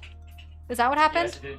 Yeah, he ended up ending his own life because of the harassment that he received from people on the internet accusing him of being the Boston bomber, and it was a huge problem. And so the documentary Don't F With Cats very much is along the same lines of like examining how effective internet sleuths really are and where they can actually get in the way of justice rather than helping bring justice. It's a really fascinating look at kind of this modern phenomenon of like everyone on the internet having access to the same information that detectives do in a lot of cases with stuff that's posted. So anyway, that was a fascinating documentary to me, just in that context. We say We Did It Reddit all the time because it's, it's like a cringe. Jenny, yes, Ex Machina is so good. I really enjoyed that. It was fascinating. I really liked the actress who played that main robot girl. She was awesome. I really like those kind of shows. Dana, House of Cards. Yes, Kevin Spacey ruined that, but House of Cards was very good when it came out. I loved that. Tell me other HBO shows you guys love. Yeah, Andrea, if you watch House of Cards up until like... Did they kill him off in the show? I can't remember. They get rid of him somehow, but... The other lead, the actress, she's awesome. She's very talented, and I love her. So I recommend watching it just to support her if you like that actress. I can't remember her name. Robin, whatever. She plays Forrest Gump's love interest in Forrest Gump. Jenny. Jenny's her name. I'm not saying that to you, Jenny. But she's the other lead in House of Cards, and she's really good. Scandal. Ooh, Euphoria. I did love, man. I loved Euphoria so much I made Vincent come out for that last dance scene at the end of the season. Goosebumps. So good. That one's hard for me to watch because Robin Wright, that's her name. It just makes me feel sad. But like for all those teenagers that I know are really experiencing that kind of pain. But man, it's good. Yeah, Euphoria is really good. I don't know what else. Chernobyl, Game of Thrones, Euphoria. There's more. Snowpiercer. Snowpiercer is another really good new show that I love. Dana still haven't watched. At this point, we don't know if George R.R. Martin's ever going to finish the book series. So, Westworld, that's another one. Oh my gosh, you guys are reminding me of so many good shows. Thank you, thank you. I've watched all of Westworld too. I loved Westworld. Um, yeah, we don't know if George R. R. Martin's ever gonna finish Game of Thrones, so might as well just watch the TV show. They ruined it after season 6, but that's fine. Up to season 6, there's some really, really, really epic moments, very Lord of the Rings epic moments that I very much enjoyed. Yes, Westworld is fabulous. It's very much Ex Machina-ish, I think. If you guys haven't seen Westworld, it's very much like Ex Machina, which I enjoyed. It gets crazy, too. Ooh, Mr. Robot. Mr. Robot on Amazon is so good, too. That's another show that I really enjoyed. It's kind of a psychological, like you don't quite know what's happening because you're inside the head of a guy who's basically very schizophrenic. But it's very good. I loved Mr. Robot. Big Little Lies, that was another really good one that I very much enjoyed. It was fun seeing Reese Witherspoon. I feel like I haven't seen her in a long time, and she did such a good job in Big Little Lies, and I really enjoyed that. And I kind of hope it's hard how it ended because it's what, 2 seasons, and the way that it ended could be the ending, but I also want more, and I was glad to have it end that way where they don't have plans for more, with it feeling kind of concluded, but also like I'm not quite done yet. That let me know that it was a good show. I was into it. Little Fires Everywhere on Hulu. Ooh, I have not heard of that. Maybe I need to try it. Wheel of Time? Yes. Because I love Brandon Sanderson, I've been wanting to read the Wheel of Time books, but there's what, 14 of them or something? I just have not been able to bring myself to do that. But I feel like I need to if the series is coming out. So I'm trying, that's kind of on my list, but it just feels really daunting. So I've been excited about the show, but also not, because that means that I need to read the books.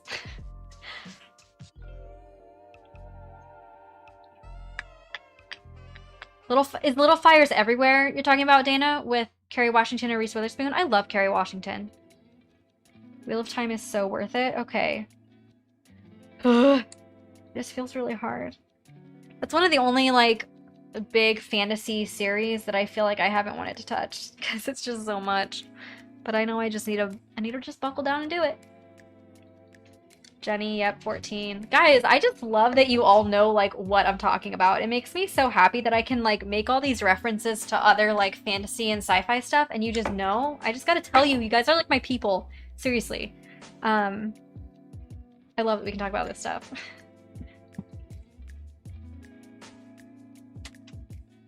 Wait, Dana.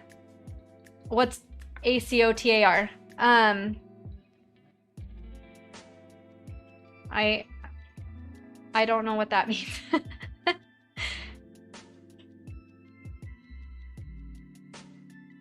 Stacy, I could talk TV all day. Yeah, it's such a good time.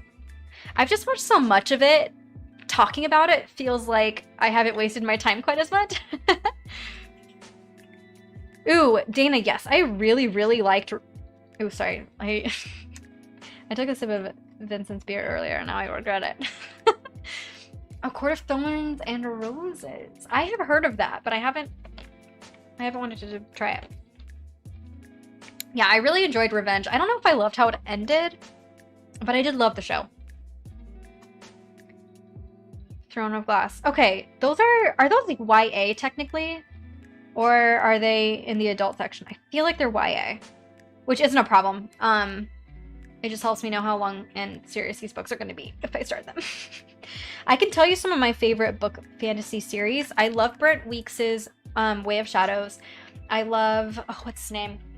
The Prince of Thorns series. That one, I haven't quite finished Emperor of Thorns, but it's very good. The writing is difficult because it's very stylized, but that's what makes it so cool.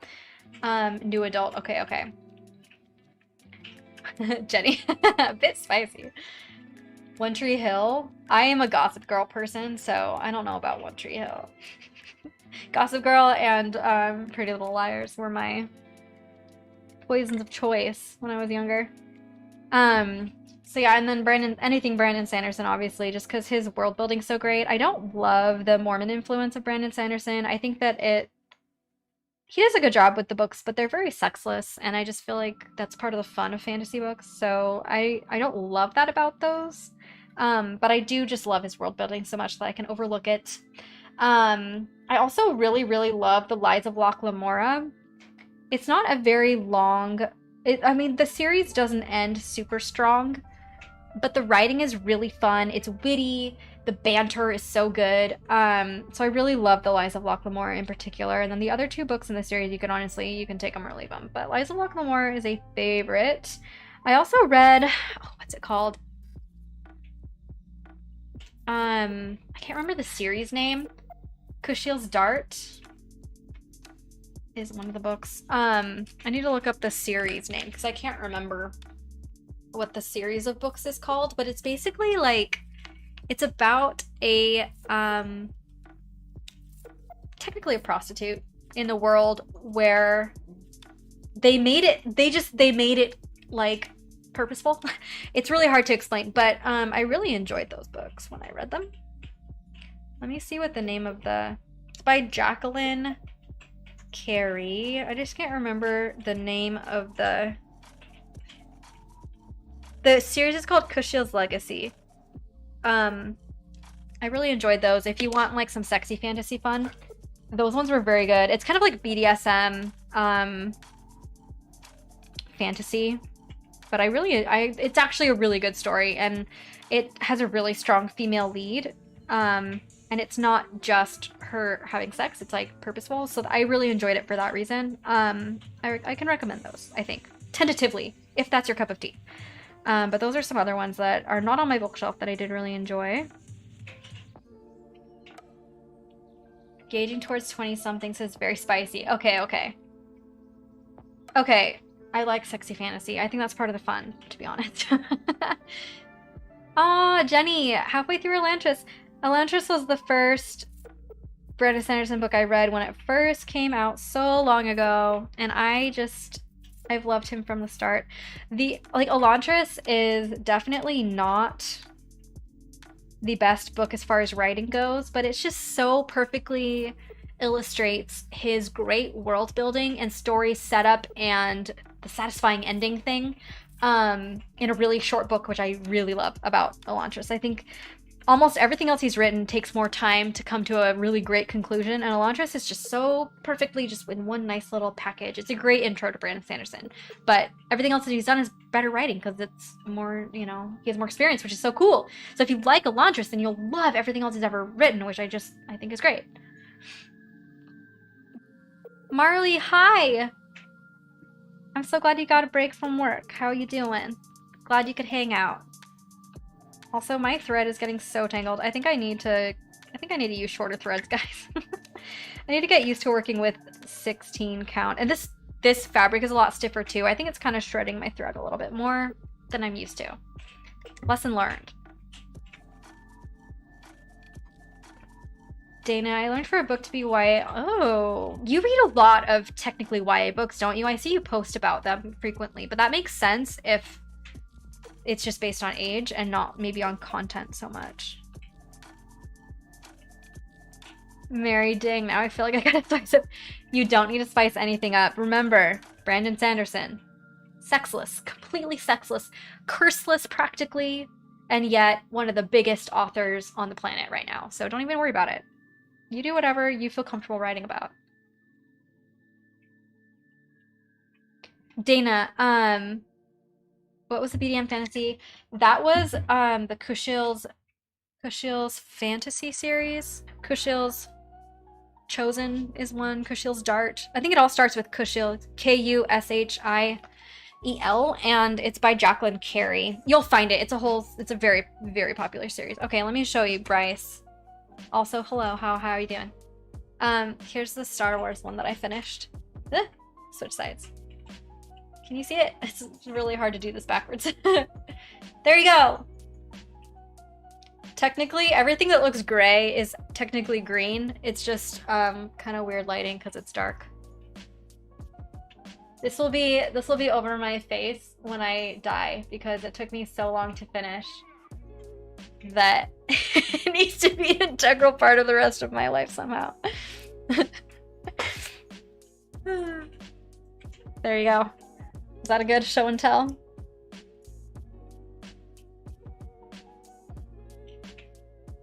Amazing. He says excellent. Mika, hi! A lot of female writers especially get characterized YA even if they're not. Yeah, I would agree with that. I didn't ever really get into a lot of YA. I kind of skipped over to adult fantasy. There was this other, I can't remember what the series was called. It was like zombie. It was like zombie fantasy, like zombie but set in a fantasy world, and it was steampunk, and it was so fun, and I can't think of the name of it. If that sounds familiar to any of you, zombie steampunk fantasy, let me know. Ooh, speaking of which, War of the Worlds, the book is very much worth reading if you like zombies. It's very different from the movie, and it's very good. I really, really enjoyed it. It's one of my faves. Mary liked the 5th season by Nora Jemisin. It's more gritty, grounded fantasy with a primarily adult protagonist. Cool, cool, cool. Dana, also I read some white. Okay, okay. Yeah, you do read a lot of novels.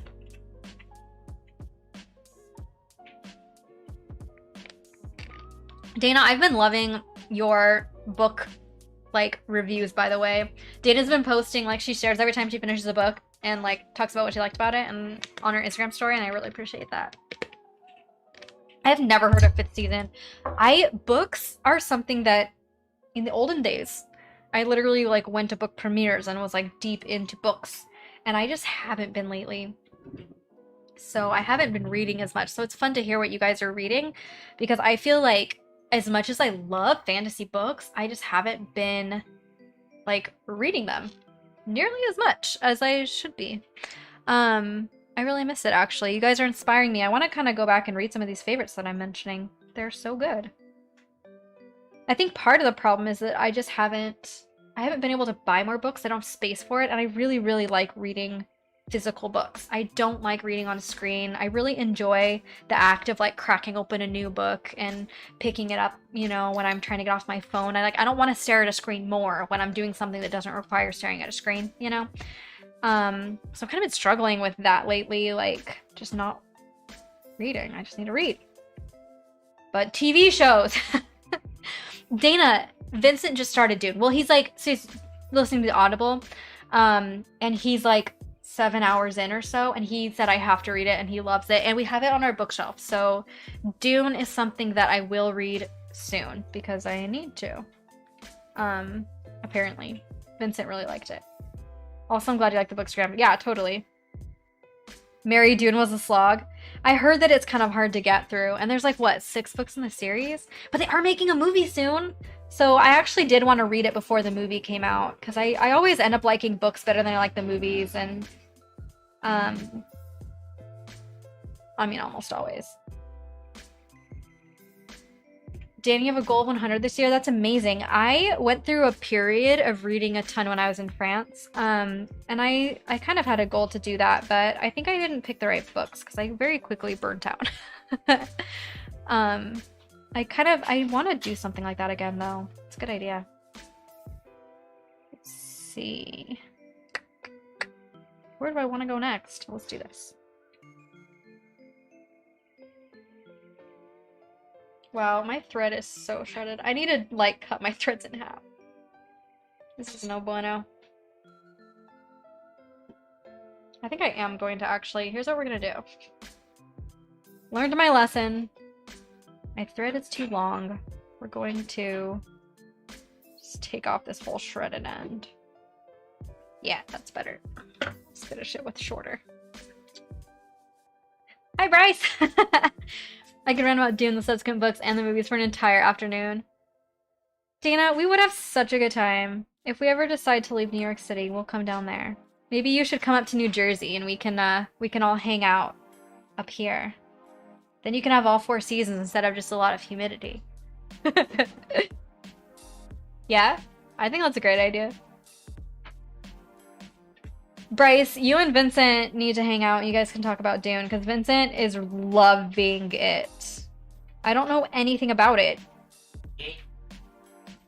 Dana's husband Bryce loves Dune. We're all talking about Dune right now. Ooh, yeah. But I don't know. I don't have anything to say about it because I don't know anything about it. You're the Dune expert. I mean, not expert. Well, expert. I'm like 6 hours into the book, but that's He's in the middle of the book right now. But you like it, right? It's fantastic. Like, I can recognize all the influence for other authors, like Brendo Sendo, for example. Like, right. This guy definitely was inspired by Dune to write when he wrote Stormlight Archive? Yeah, the Stormlight Archive for sure. I really like it. I mean, it's relevant even if it was written, what, like the 50s, something like that? A very long time ago, that's for sure. Meek, I've just started reading the Buffy comics because I'm sad this show's over. Have you read any of them? No. Should I? Are they good?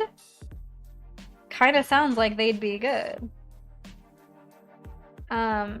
I love Buffy. One of my next tattoos is gonna be something Buffy. I haven't quite decided yet. Bryce, I lived in PA and Delmarva during my mission in New Jersey. They're crazy. Yeah, New Jersey is great suburbs though, and you still get all the benefits of New York City, but you can have like a backyard, which is nice if you're into that, you know. I just really love the Northeast so much for all 4 seasons. That is just something that I very much value, and I don't know if I could ever give it up. I love snow in the winter. LOL, you said the word that killed it. Is it snow? Is it snow? Is snow the word that killed it? Or humidity? Bryce would rather die than... Wait, so where do you guys live? Are you guys like in the heart of Atlanta? Because I mean, you could totally come live in Manhattan with us. Our neighborhood's pretty affordable, actually. Not compared to probably what you're paying, but it's pretty affordable for Manhattan. We have all the Manhattan amenities, which is cool.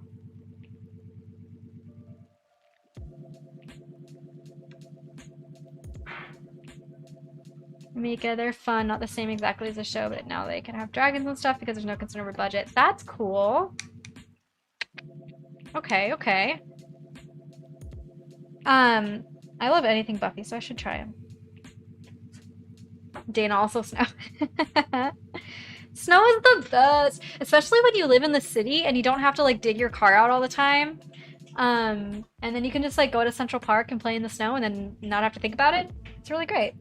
Your building manager gets to deal with the shoveling the sidewalks. It's not you, so that's great.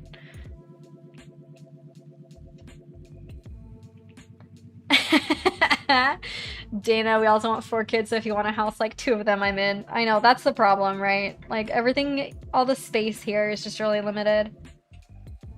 But Taza from Love Taza, she's an influencer. She's Mormon. But she's lived in, they live in Arizona now, but she lived in the city for years, and they had 5 kids in an Upper East Side apartment. And, you know, you can make it work. I believe in you, Dana. I will help you carry your stroller down the stairs of the subway every time. I'm just kidding. We'd probably leave Manhattan before you guys would ever come here, honestly. We have no plans to leave, but someday we might decide we want space. As of right now, we just really need separate offices. So we can stream whenever we want. That's the biggest problem right now. We're getting to the point where we just don't have enough time between the 2 of us. Like, there's too much airspace getting filled up. Okay, I need to count for a second. Jenny, yeah. I complain about space here, but I'm sure Tokyo is way worse. And you guys have like a lot of, I feel like you guys have a lot more like space saving design that probably more kind of small, you know, limited. I don't know. That's just the sense that I get, like the way that your like dishwashing machines work and the way that your trash works, and like it's just so different. I was actually watching a video from someone who was living in Japan recently, just like talking about some of the differences and like how things operate, and it was fascinating because like Manhattan apartments are small, but they're small just because they haven't changed in 100 years. Whereas I feel like a lot of buildings in Tokyo were designed small. You know what I mean? I don't know if that makes sense, but I think there's a difference there in that. Dana, what are you working on?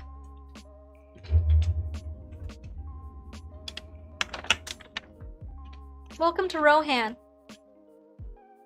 That's what we're working on. Bryce, what is Vincent streaming?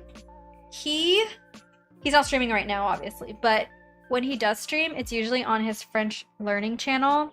And he really wants to get on Twitch too. It's just a hard thing to figure out when we can each do it, because I'm already on Twitch like 3 days a week and he's teaching a lot of that time. So right now there just literally isn't like airspace where one of us isn't talking enough to do any more streaming.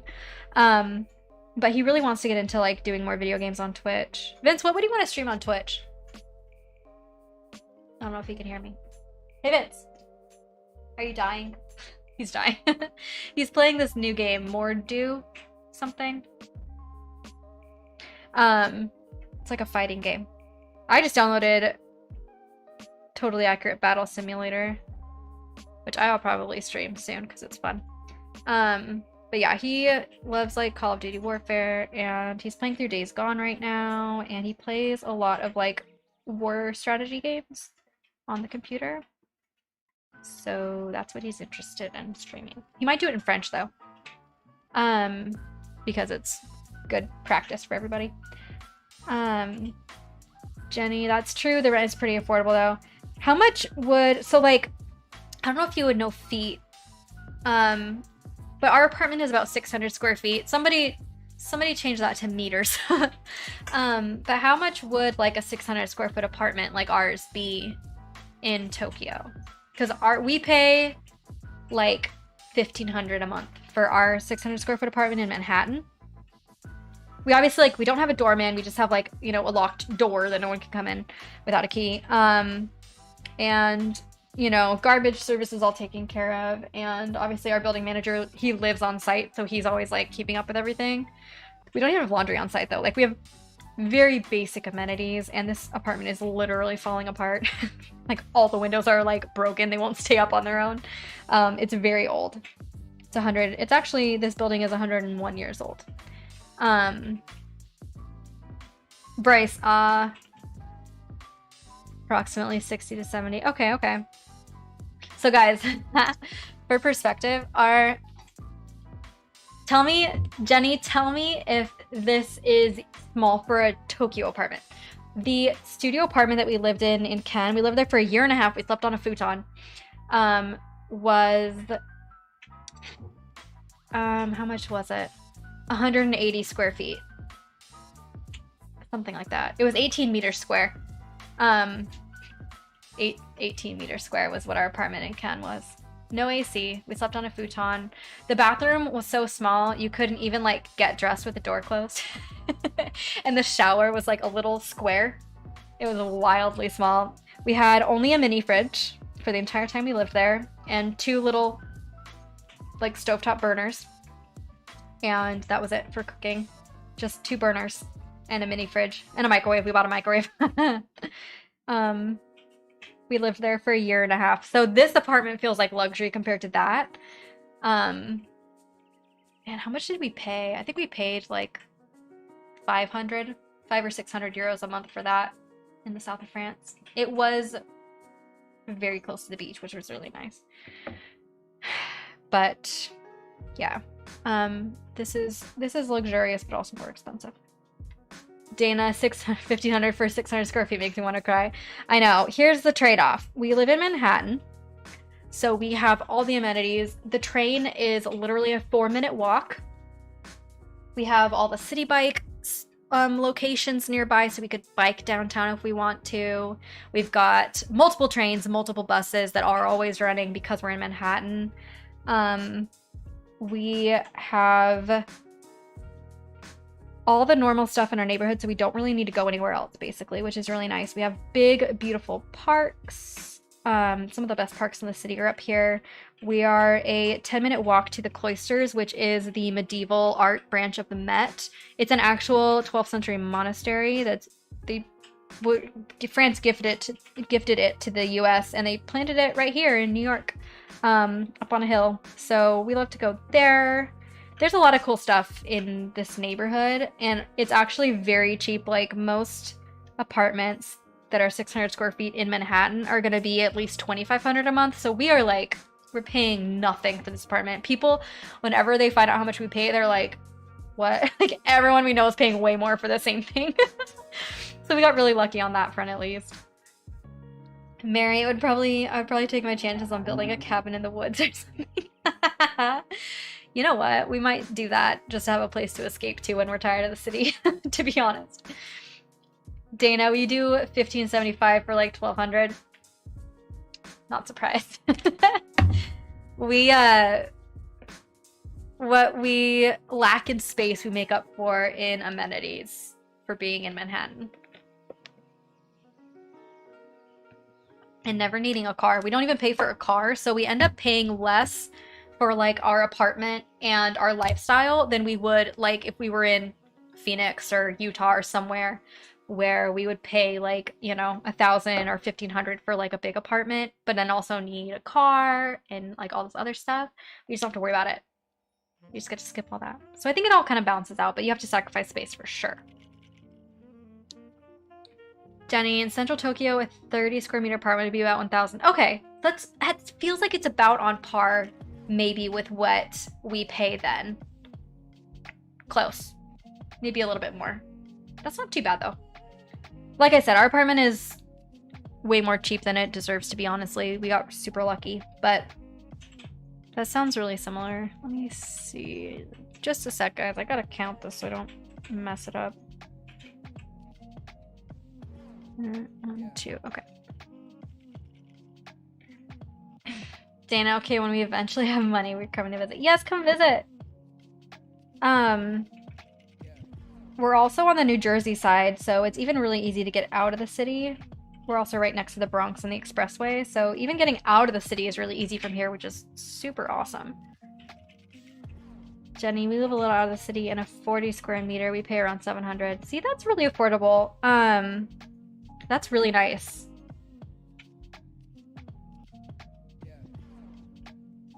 Dana, if I were just the two of us, I think that would work though, because our Provo apartment... Provo's prices are ridiculous. Can we talk about that?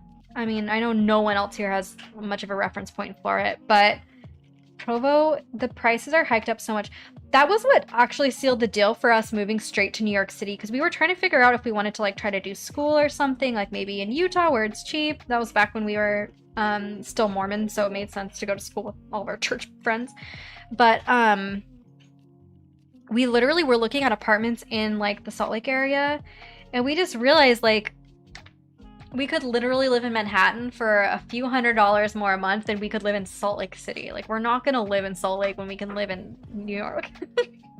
That was like what decided it for us when we realized how close the prices were per square foot, you know? We were just like, no, we're just gonna go straight to New York City and we'll figure out jobs once we get there and it'll be fine. Stacy, my dream would be to live part-time in New York City. I love city life too. There's just so much always going on. Like, I just love it. There's something, it's interesting because it's like, to me, there's something that feels so freeing about public transportation for me. Just the idea that like for $275 I can go anywhere, from the beach down in the Rockaways to the Bronx Zoo to Prospect Park in Brooklyn to anywhere in Manhattan, obviously, to like Flushing, Queens. I can get anywhere for $275. And then I mean, Coney Island, like there's literally just so much within city limits. You have world-class museums, literally the best in the world, because they have some art that you can't find anywhere else. And the parks are just like magnificent. New York City is obviously like known for its parks, but they really are, you feel like you're in nature when you're not. And the food, I don't know if I could ever live anywhere else, because I feel like we've been so spoiled by like incredible food and diversity and exposure to just culture in general. And like as soon as the world opens up again, there's just endless like fun nighttime activities to do as an adult. It's just so fun, you know? interactive theater and incredible bars and clubs and really cool music pop-up shows and world-class tattoo artists, and like there's just so much. I feel like we've been really spoiled. I don't know if we'd ever be able to live anywhere else. And it'll probably just be the two of us, at least for the next several years. I don't know if we'll end up having kids or not. We'll have to see. We're leaving it open, but for now we don't have any plans. So since it's just the two of us, it just makes a lot of sense to stay here. It just really does. Okay, I need to count really fast. 1, 2, 3, 4, 5. Okay. Dana, baby crap takes up so much room. It does. That's the thing that's just like, if we ever do decide to have kids, we're gonna have to move to a much bigger apartment, because like, it's not even that we don't want kids right now. We have nowhere to put them. Like, there is no space to put a child and their things in this apartment. It wouldn't work. We don't even want a dog. Even a dog or cat takes up too much space for us right now, much less a child.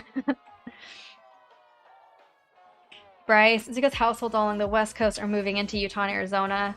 I know this from my thesis research. That makes perfect sense. I think Provo, you add in just the bubble that is the student housing market, and it's just like insane.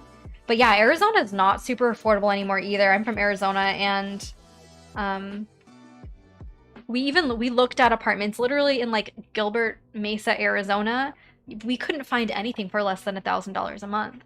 Like, it's not actually that much cheaper to live other places. I guess you don't have as much like lifestyle stuff to do. Like, we definitely spend more on, like, I spend more on my nails, on my hair, on my tattoos here than I do in Arizona. But you also have access to like higher quality artisans. So I think that kind of is a trade-off there too. Dana, if Robert is a punk as a kid, I'm in the neighborhood week. You know what? We'll show him the ways of the world. Keep him on the straight and narrow. What we'll do is we'll walk down 8th Avenue with him, because right now 8th Avenue is full of crazy people and drug addicts, and he'll be like, don't want to be like them. Nope. Bryce, that's how Disney Channel original movies start. A wild week in New York City. That actually does sound like a Disney Channel. Oh no! It does sound like a Disney Channel original movie. Literally, guys, I will say, like, we haven't really felt the pandemic touch us very much. Like, I know there's been a lot of talk about businesses dying and stuff, but really our neighborhoods felt pretty normal. We haven't really had a lot of things dying around here. Like, it's still very busy and very much alive. But the one time that I've really felt it is, like, walking down 8th Avenue after we see a movie at night. Like, the Times Square area has been so bad. So literally, if you want to be scared straight, like, we've seen people defecating, you know, pants down in the middle of the sidewalk, busy street, people walking by. There's always like scary people hanging out in like the bank, you know, area where you can go to the ATM when the bank's closed. Like, that area is still open with the ATM. We've seen scary people in there every time, hanging out, asking for money. Fights. We saw 6 or 7 cops standing around a guy on the ground that they were arresting the other night.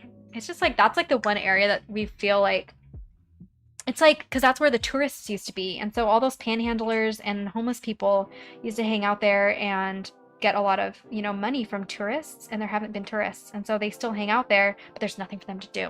So anyway, that's been like the one area that actually has been really sad to see, like, very much decline. The Times Square area is not a fun place to go. So if you come visit New York City soon, go somewhere else. Don't go to New York. Or don't go to Times Square, I mean. It's not super fun.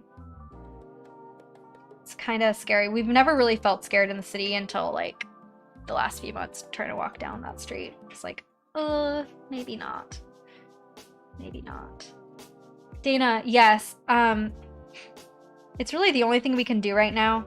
And it has felt so good. I just really miss movies. It's annoying that, like, the scheduling is so weird with them. They're so limited in, like, their releases, and they still do, like, private theater rentals, so it's like you have to go see it the weekend it comes out or you miss it for a lot of new movies. But it's just something that's so much a part of our relationship. We really missed, like, that bonding time of, like, picking a movie, and then we go out to eat, and then we go see it, and it's been really good. We found there's AMC's all over the city, which is fun. The one that we used to go to a lot was Lincoln Square because it was easier, a little tiny bit faster. It felt faster, but it actually wasn't, to get home from Lincoln Square. It's just like 2 stops closer on the A train going home. But we discovered that the AMC on 34th Street and 8th Avenue is even better. And they have reclining seats in all the theaters, which is cool. So we've been going there a lot, and we found this diner. If you're on my Instagram, I've been posting about it a lot. It's TikTok Diner. It's on 34th Street. It's literally directly across from the theater, and right next to it is a CVS, so we can run in and grab movie treats on our way into the theater, which is great. This diner, I cannot tell you enough how good it is. It is amazing. Oh, Andrea, got very late here. No, I'm so glad that you were able to come by. I've missed seeing you in my stream. So glad you're able to stop by. Have fun with your Stardew Valley projects. Have a good night. That's all I have to say about that. But catch you in the next one. Anyway, yeah, this diner is so good. I cannot even tell you how good it is. Vincent's gotten twice now. It's called the Juicy Lucy. Let me tell you about this diner. Because Vince and I have had a whole discussion about this. There's so many, there's like so many amazing restaurants in the city, but Vincent and I are just really like simple food people as far as like when we go out to eat. I just discovered like, I like fine dining too. Like I can enjoy a really good Italian dish or, you know, yummy French food or whatever. Like that's fine. But I really like comfort food. And especially right now, I feel like comfort food restaurants have survived better than fine dining in the city, and so I just enjoy it more. Anyway, this diner makes amazing burgers and stuff. So Vincent gets this thing called the Juicy Lucy. He's gotten it twice now. It's a double patty with like a whole bunch of cheese in the middle. And then on the side, disco fries, which is like a New York City special with normal like fries, and then gravy, and then mozzarella cheese, and it's so freaking delicious. Bryce, yes, they have a Juicy Lucy, and it's so freaking good. And then the one that I got last time was a half and half burger, and it's literally a burger patty that's half beef and half bacon all mixed together. It is the most, I'm not kidding, the most delicious burger. Like, just like the taste of the meat itself was like the most delicious thing I've ever eaten. It was so good. And this diner, like everything is super fresh. The fries are like burn your mouth hot when they come out. They have like really good coleslaw and the like perfect pickles on the side. Like it's just like a really solid diner. They even have like a lot of like fun cocktails and stuff to try eventually. But anyway, yeah, I'm so glad we discovered that diner because that's where we've been going a lot lately before we see movies because it's just right across the street. Their hamburgers are so good. Dana, I was filling Bryson on how y'all used to go see tons of movies. Oh yeah. Movie Pass. We actually never did Movie Pass.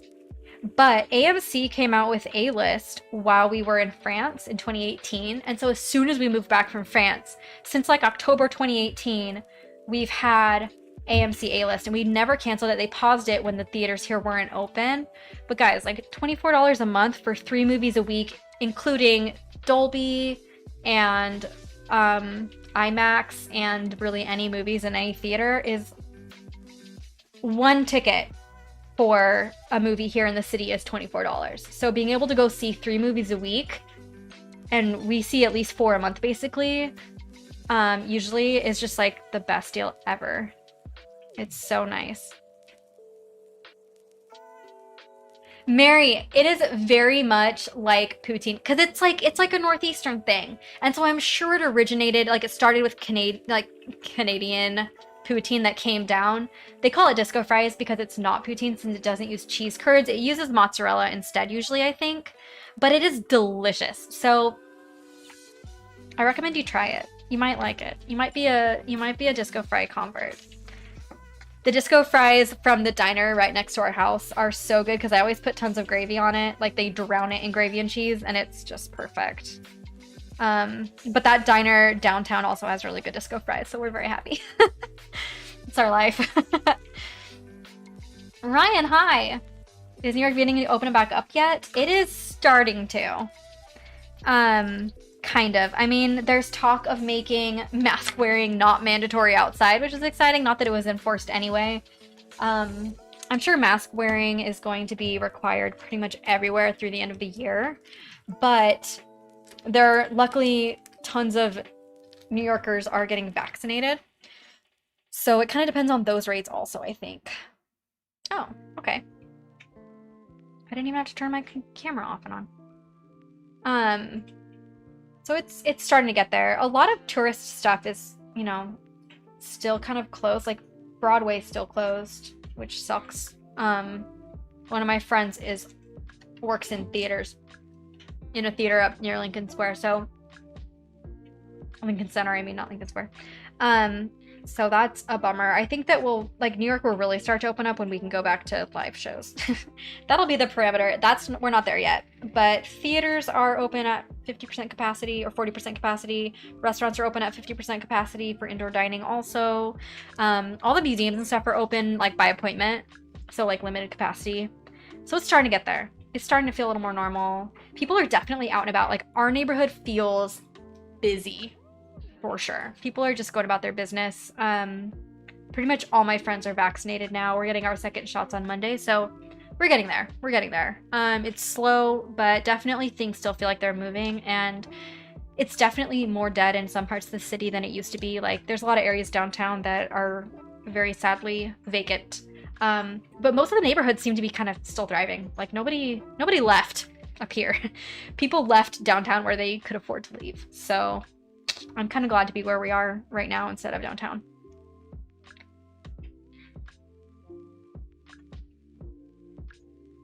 Dana, do y'all do D&D? If not, we should. Okay, never done it, but my cousins, who I also like to play Minecraft with, do it, and you guys do it, right? So maybe we should be doing it, because like everyone that we like to hang out with does it. I feel like we're missing out on something here. I don't know. I feel like it might be hard to convince Vincent. Maybe you'll have to help me convince Vincent to try it. Because it sounds really fun. I'm just not super good at a lot of games that you have to play with other people. I'm not very good at that. Mary, I've been scarred by a terrible tater poutine with shredded cheese, but I'll take your word for it. Okay, yeah. If you ever come visit New York, I will take you to get the disco fries from the diner in our neighborhood that makes them so delicious. You will love them just because they taste delicious. Even if they're not true poutine or anything like that, you'll just be like, okay, that was very satisfying. Let's see.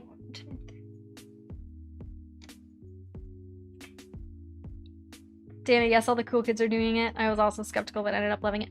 See, D&D is another thing that is kind of surprising that it's still around. It's kind of a Twilight thing to me. Obviously, they're not in the same genre, but like something that was very popular when it first came out was mercilessly teased about, you know, and kind of relegated to like the weird certain people that enjoyed it in the beginning and like, you know, made fun of in TV shows and movies forever. But now it's like totally still relevant and very much something that people do. So I feel like it's something that we should try just because it seems to still exist, and that means that it has some staying power, right? That's the thought I've had about it anyway. Ryan, nice. My wife and I were going to try to make a trip to NYC this year pre-pandemic, so now it's just a waiting game. We're going to visit Colorado. Future move in 2023. That's exciting. I have cousins in Colorado Springs that love Colorado and tell everyone to move there, so I'm sure you'll love it. Love living there, I mean. In June. That'll be fun. We don't have any travel plans right now because we're kind of waiting to see. Once we're done with our vaccine schedule, we're like fully vaxxed, then we can start to kind of make plans again. I am desperate to go on a trip. Like, I want to get out so bad. But I also don't want to get sick, and I don't want to have it be like a big hassle to go do something, so I'm fine with waiting, but I'm definitely a little jealous of your travel plans. Yeah, I would definitely, as far as visiting New York City goes, I would wait another year for sure. I think this time next year will be in good shape. But this summer is still going to be like very much mandatory masks and all that kind of stuff, which just isn't super fun, especially in the summer in New York City. Like, it's hot and humid, and wearing a mask is not fun walking around outside. It's just not a good time. You don't get to like escape to an air-conditioned car all the time like you do other places. The train is hot, everything's hot, and you're wearing a mask, and it's just like, I do not enjoy that. I'm not looking forward to another summer of that, to be honest. I'm more comfortable with it now. I'm way more used to it, but it's not ideal.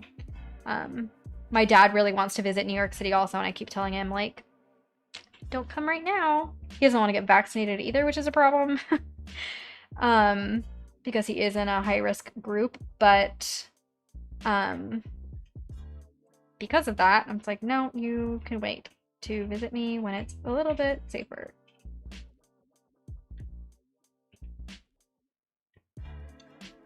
Mary, I played 2 sessions of D&D, and each of them devolved into protracted debates about how to get past very simple obstacles, but I like to play with different people. Those sound like the wrong kind of D&D enthusiasts, maybe, for you. That's funny. 1, 2. Okay, just gotta double check that I'm doing this right. 1, 2. Okay, we're good, guys. We didn't mess up anymore. Counting looks right.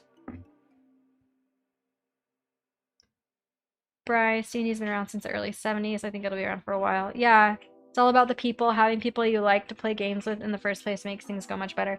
Yeah, I think that's the interesting thing about it, is that it's just like such a community thing.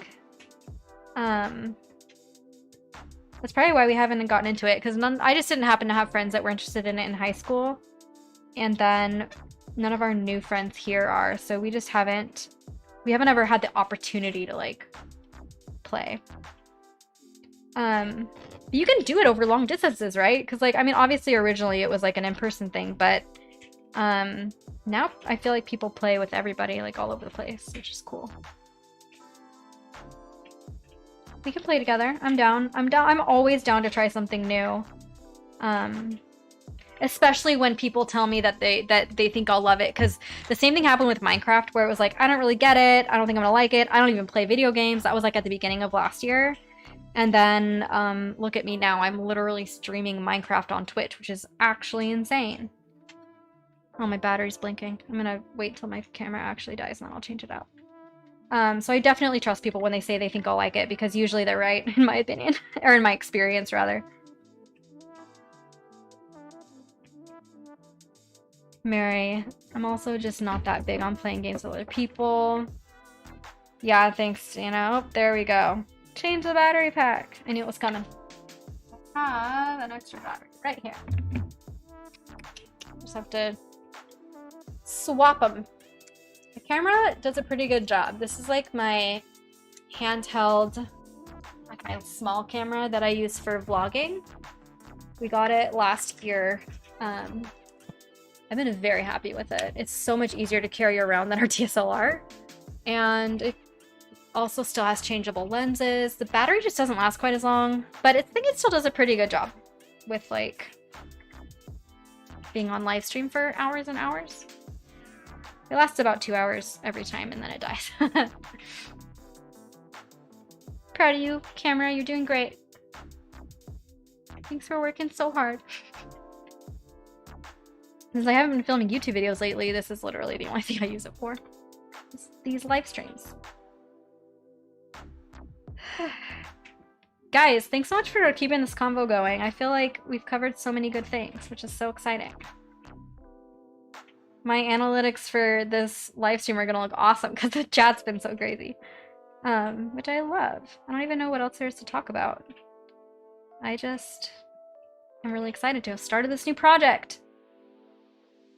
It's gonna be, it shouldn't be too difficult. This one has 18 colors, which is kind of a lot, but a lot of it is kind of simple shapes. Like, I think the shapes themselves of the stuff on this pattern are a lot more simple than my Star Wars one. The AT-ATs, AT-ATs, whatever, are definitely kind of complicated. There's a lot of small stitches. Dana, also please give me like a 45-minute vlog seeing your fans. Okay. You know what? I actually am planning on vlogging my new tattoo and getting my second vaccine shot. I vlogged the first one, but the problem with it, I did do some vlogging that I enjoyed, but once I watched the footage back, it like all of that vlog, that weekend was just so hard, honestly. Like, I'm not saying this to make you feel bad either. I'm just letting you know because I have debated and debated putting out a vlog covering like the last couple weeks because I have vlogged. But the problem is just that I was just so sad. It was pre-starting Lexapro, and the week that I vlogged was pre-starting Lexapro, getting the vaccine shot, so I felt really crappy. And like I filmed some of like making the crochet top, but I didn't film it in a way that's instructive. It was just kind of like all over the place, like giving little updates, and because I felt sick, like I was trying to film while I was sick, which is just like dumb. So I just feel like it's not fun to watch back, and it's gonna be hell to edit. I've started editing it, and it's just like a slog for me to get through. So I know that you guys would probably like watching it more than I like editing it, but I just don't know if I can finish editing it because it's just like not something that is fun. It's just like not fun to watch yourself be sad. You know what I mean? It's just not fun. So now that I'm feeling a little bit better, and now that like I'm getting this tattoo I'm really excited about, and we're moving forward, I feel like there's gonna be a lot more fun things happening. I can put more energy into vlogs again. We'll be able to do a little bit more stuff. Like literally just a few weeks ago, they put city bikes in up here. I don't know if you know what city bikes are. All over downtown, like most of the city really, they have these big banks of bikes, and it's like $170 a year, about $15 a month basically, to be able to rent a bike everywhere you go. I think you can ride it for 45 minutes before you need to dock it again. So you can go most places in the city in one ride, and you can just dock it and grab another one. Like it doesn't have to be like that's all you can do. You can just like relay through the whole city as much as you want with your city bikes. And it's really awesome, and it's very affordable for another way to get around. So anyway, one of the things that we've always talked about is like wanting to move downtown so we have access to a few more things like that, because up until literally like a couple weeks ago, we didn't have city bike in our neighborhood. The closest ones were like Harlem at like 125th Street, but they just installed them all over. There's two literally like on our street. So we are super excited because now we can ride bikes. We've been debating getting bikes forever, but we honestly just haven't because we don't have anywhere to put them. So we're both so excited because now all summer long, we can hop on City Bike and ride downtown. So anyway, there's just going to be a lot more fun stuff coming that I'm very excited about this summer. We have a new way to get around. It's going to be good weather. We'll be vaccinated. We can plan trips again. I'm very excited. So I do have what I feel like is a lot of good vlog content coming. There's just not a lot to vlog when your lifestyle is literally just sitting around your apartment. I've honestly gotten so sick of seeing me sitting around my apartment, and I can't tell you how grateful I am that I took the time to like put up my fun collage walls and stuff just so that my apartment feels cute. That I'm so glad I like being here, but it doesn't mean that I want to be here. I'm like so tired of it. I'm so ready to get out. So anyway, exciting development with city bikes. I think it's going to be a really good time. Dana, yes, you have bikes and scooters everywhere here. Okay, yeah, you totally get it. So one thing we've kind of been waiting on, like we have less and less reasons to ever leave our neighborhood. It just keeps getting better and better. Oh no, I really messed this up. Gosh, Anna, what are you thinking? I keep like accidentally running my needle through my thread like a dummy. I'm not being very careful. This fabric is very stiff, and it's definitely shredding my thread a lot faster too, which is annoying. That just makes everything get more tangled. But yeah, so definitely fun things coming. We have our new friend Matt. We might be going to Georgia in July, like I mentioned, so I'll keep you posted on that. We don't have any official plans yet. because we haven't bought any tickets, but that's on the menu. We also might be going to Disney World next spring with like my dad and my siblings, which is really fun. So hopefully this year won't look like last year. Dana, yes. Vaxxed and waxed. You guys just got vaccinated too, didn't you? I feel like I saw you post about it recently. I'm very excited about that. I hate needles, but I've never been so excited to get stuck by one. I know saying I hate needles and also voluntarily getting a tattoo makes no sense, but we sacrifice for the things we love, you know? Okay, well, I almost got this tangle out. Don't mind me, I'm not a professional. It's just like, I can't figure out how to...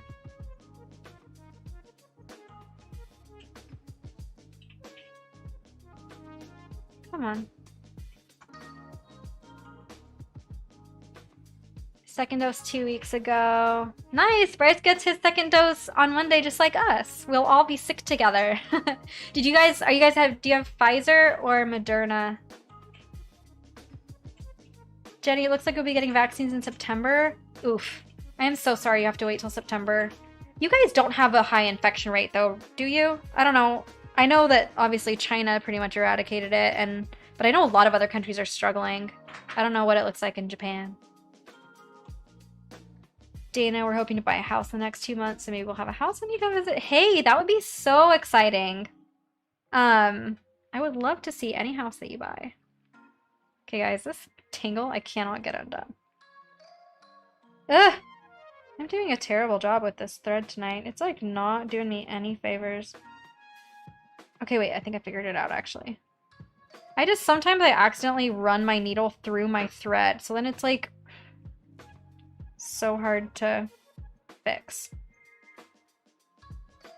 It's just my bad technique on the underside. Ah, okay, we got it. We did it, we figured it out. I have to like figure out how to loosen it up so that I can get enough distance to be able to run the needle back through. That's what I'm trying to do. Okay. We did it. We saved it. I was almost gonna have to toss this thread. Let's see. Oh wait, I didn't quite get it. Man, I like did a really bad job on this one. Holy moly. It's because this thread is getting so shredded. This is good to know. I need to be extra careful on this extra stiff fabric. Okay. Whew. So annoying.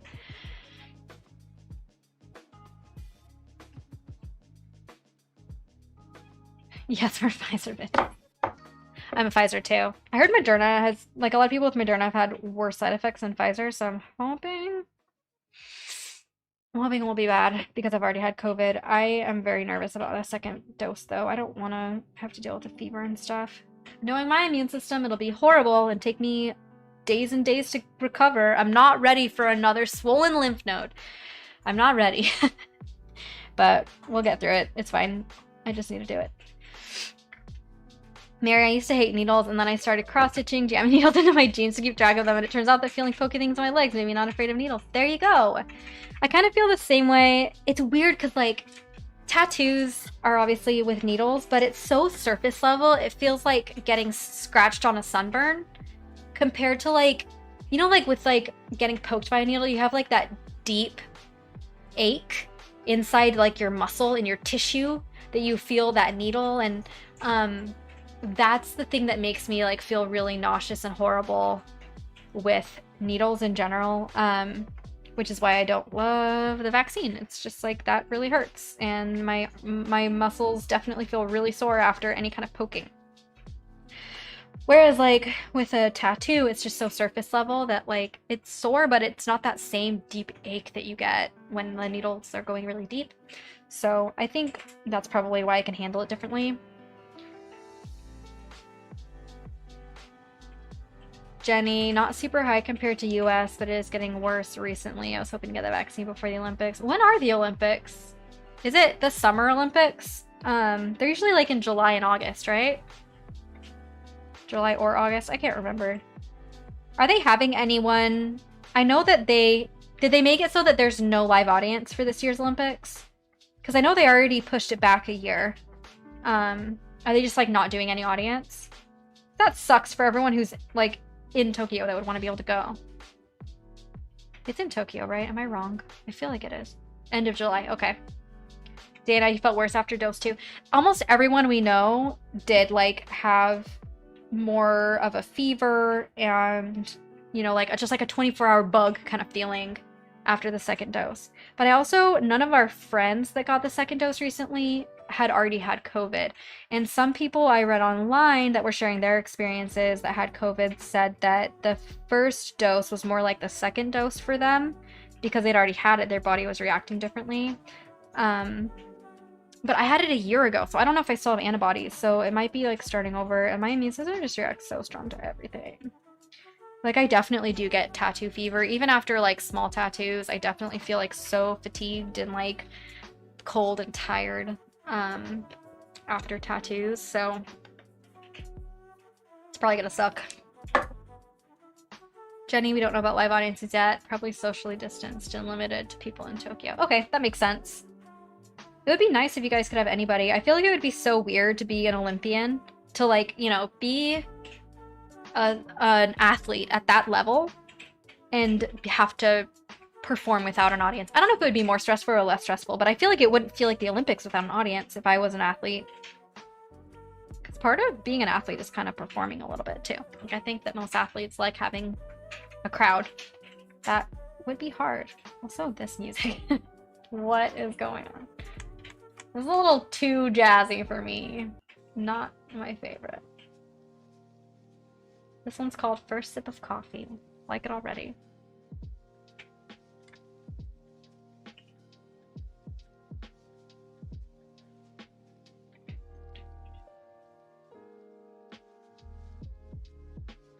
One, two.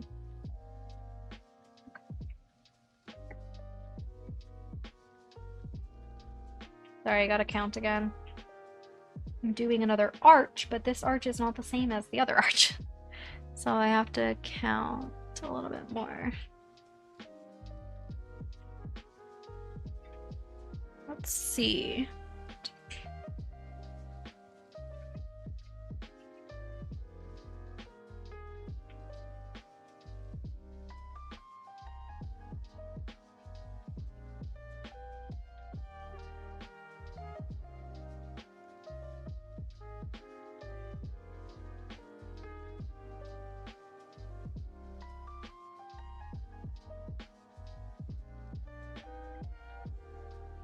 Missed a stitch.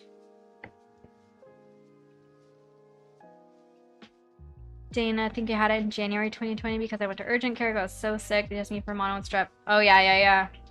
They knew it was viral, so they just gave me steroids and shrugged their shoulders. That was like 2 months before Panini. Yeah, I bet you did have it. I caught it in April, so just a few months after you. I was obviously sick for months and still not fully recovered. So I think my therapist told me, like, you have a lot of trauma around your health because of what you've experienced. And it's like, I guess I do. It's like not something that I've really addressed because there's not anything I can really do about it right now besides just continue to be careful. But I definitely very emotionally scarred from that experience, which is like the untold cost of COVID, right? We had 2 direct exposures last year. Oh yeah, I'm sure that you did then, if you had antibodies from that first time. The weird thing, the thing that's annoying, but also like I'm grateful, is that Vincent has never gotten sick. Like he's been exposed multiple times and has still never ever had any symptoms. And even his first vaccine shot was like pretty chill. Like he went and played tennis the next morning. Whereas like my lymph nodes were going crazy for a full week after I got it.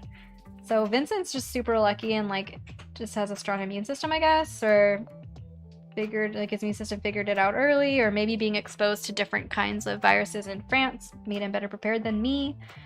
I don't know what it is, but He's been very much exposed and has never caught COVID, so we're hoping that he never has to once he's vaccinated, which is nice. That's the goal, right? I just don't want to end up in the hospital. I came so close last year. So close.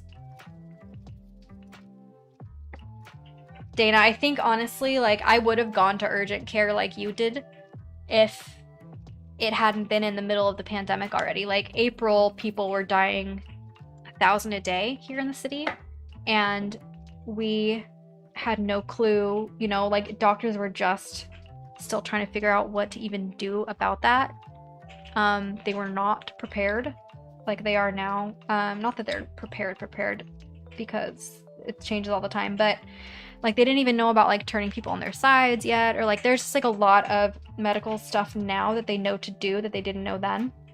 Anyway, so I mean, I feel like I was so sick. If obviously, like, if we didn't already know that it was COVID, I would have been in the hospital for sure, but I didn't want to go be around more sick people, and like I knew there was nothing they could do for me. If I couldn't breathe, I just would end up on a ventilator, so I just stayed down and hoped that it didn't get any worse than it did. It was like a really weird time that I look back on, like, yeah, I actually was so sick, but it was just because of the circumstances. Like, I knew what it was, so I just didn't feel like I could go to the doctor, you know? Like, I knew there was nothing they could do for me that's better than me just staying home and not getting more people sick.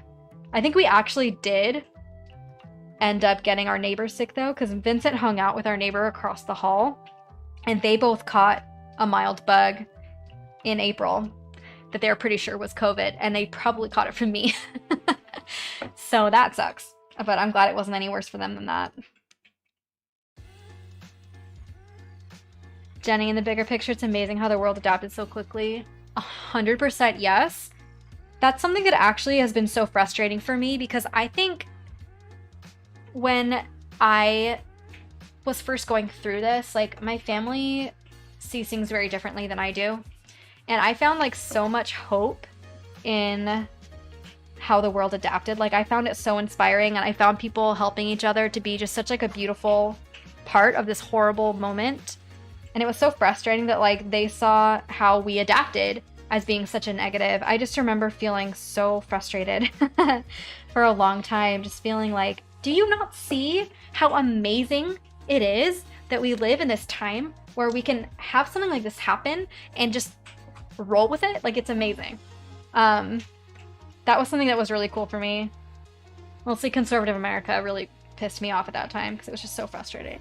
Sorry, I know that there's probably some closet conservatives here or people who are lurking, but I was very frustrated about that.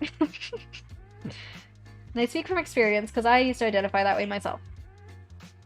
Tiger Dragon Girl, hi, welcome. So glad you could be here. We're just cross-stitching, just started a new project. Chatting away. Feel free to hang out in the chat. There's been lots being chatted. We've been busy tonight, which is fun. We talked about TV shows and movies that we love and books that we love. We talked about which tattoo I'm gonna get next. We talked about the movie that we saw on Friday. Talked about whether New York City's open or not. Compared apartment prices in different places. We got people from all over the world on here, which is fun. Hi Nola, I'm glad you're back. How you doing? Also, guys, this is iced tea. I should not be drinking this at 9:30 at night. That is caffeinated. That was a bad idea, I just realized. Stop. Somebody stop me. Okay, I'm getting kind of too far over to keep working on this. Mary, I got fabric for a new project today. Hey, that's exciting. What is your new project going to be? And what kind of fabric did you get? No, I got Taco Bell. I'm so jealous. We had Taco Bell a few days ago, but consistently a favorite. Taco Bell almost always hits the spot for me. Me too excited. Noah, what did you get? This is the ultimate test. What did you get from Taco Bell? It matters. If it's an embarrassing order, you don't have to share. But if it's not embarrassing, I want to hear it. I want to hear all about it. Mary, 2 meters of linen for an 18th century shirt. That's cool. No, the 5-layer burrito is so freaking good. I get it almost every single time. Lately, I've been loving the cheesy gordita crunch. That one is a new favorite, but the 5-layer is, it like always hits the spot. It's the nacho cheese. It's the nacho cheese that does it. It really is. Tiger, I knit, crochet, and cross stitch. I plan on learning embroidery. Hey, that's exciting. What are you working on tonight? What kind of project? Embroidery is so fun, by the way. I love it. I just love the like free creative expression that embroidery is. It's a little more forgiving than cross stitch, I think. No, that sounds amazing. That is really cool. Are you making that shirt just for fun, or is it like for a cosplay or a costume? Why are you making an 18th century shirt? Because that's really fun. Will it have lots of ruffles in the middle and those sleeves that like cinch and flare out? Heather, hi. Heather, I don't have a great organization system. My stuff is very organized, but it's not cute. Well, I can show you what I do though. I literally just got everything out today because I had to get all my new project stuff sorted. I will show you. Let me go grab it really fast. Oh.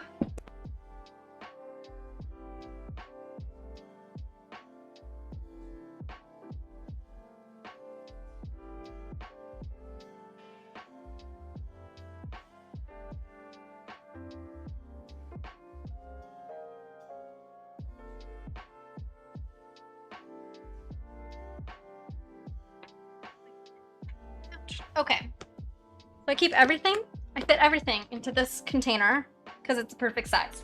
And I keep like running lists of things that I'm working on. But I love this container because it just fits these little sized bags really nice, and that's how I organize everything, is with bags. I recently got these cool different colored hooks, or like, what are these called? Loops? Something. Anyway, I got different colored ones for different projects. So like, this is a future project. I don't have all the thread for it yet, but I started purchasing thread for it. So I just have different colored loops for the different ones. The one that I'm working on currently is orange. The one that I just finished is blue. So that's been like a fun way to keep things organized as far as when you're working on multiple projects. That's one way I've been organizing. And then otherwise, I just have a bunch of these bags. I get them from Hobby Lobby. I have no idea where to get them internationally. But I particularly like these ones because they have 2 holes, so I can have it literally just like a book I can thumb through. And I don't put the name or the number on here because I just change up what's in the bag sometimes. And if I number it, then I can't change it. But I only use DMC generally. And all the other thread that I have that's not already sectioned off for a project is in here. I just have it like rainbow organized. It goes from, let's show you. And I have them on like separate loops. So I have like white, black, gray. And then it goes to pink and, is it pink and purple? Yeah, pink, red, purple, or pink, purple, really. There's no red in there. And then blue to green. I know this isn't a very organized way to show you, but everything's kind of messy. And then orange, or yellow to orange, and then red to brown. And so then it's just easy to find stuff, and I just do it lightest to darkest. Because I have, mostly the threads that I have are based on the projects that I've worked on. I occasionally buy extra ones if I think I might work on projects in the future, but mostly I just have ones that are like parts of projects. So it's easiest for me to do it by color in a rainbow, so it's easy to find. And then I always separate things out if I'm planning on working on a project so that I don't accidentally use them. And yeah, everything fits really nicely in here. And it could fit a lot more too, which is cool. That's how I organize. And then it's kind of fun to organize, like move stuff around as I'm working on it, which is fun. And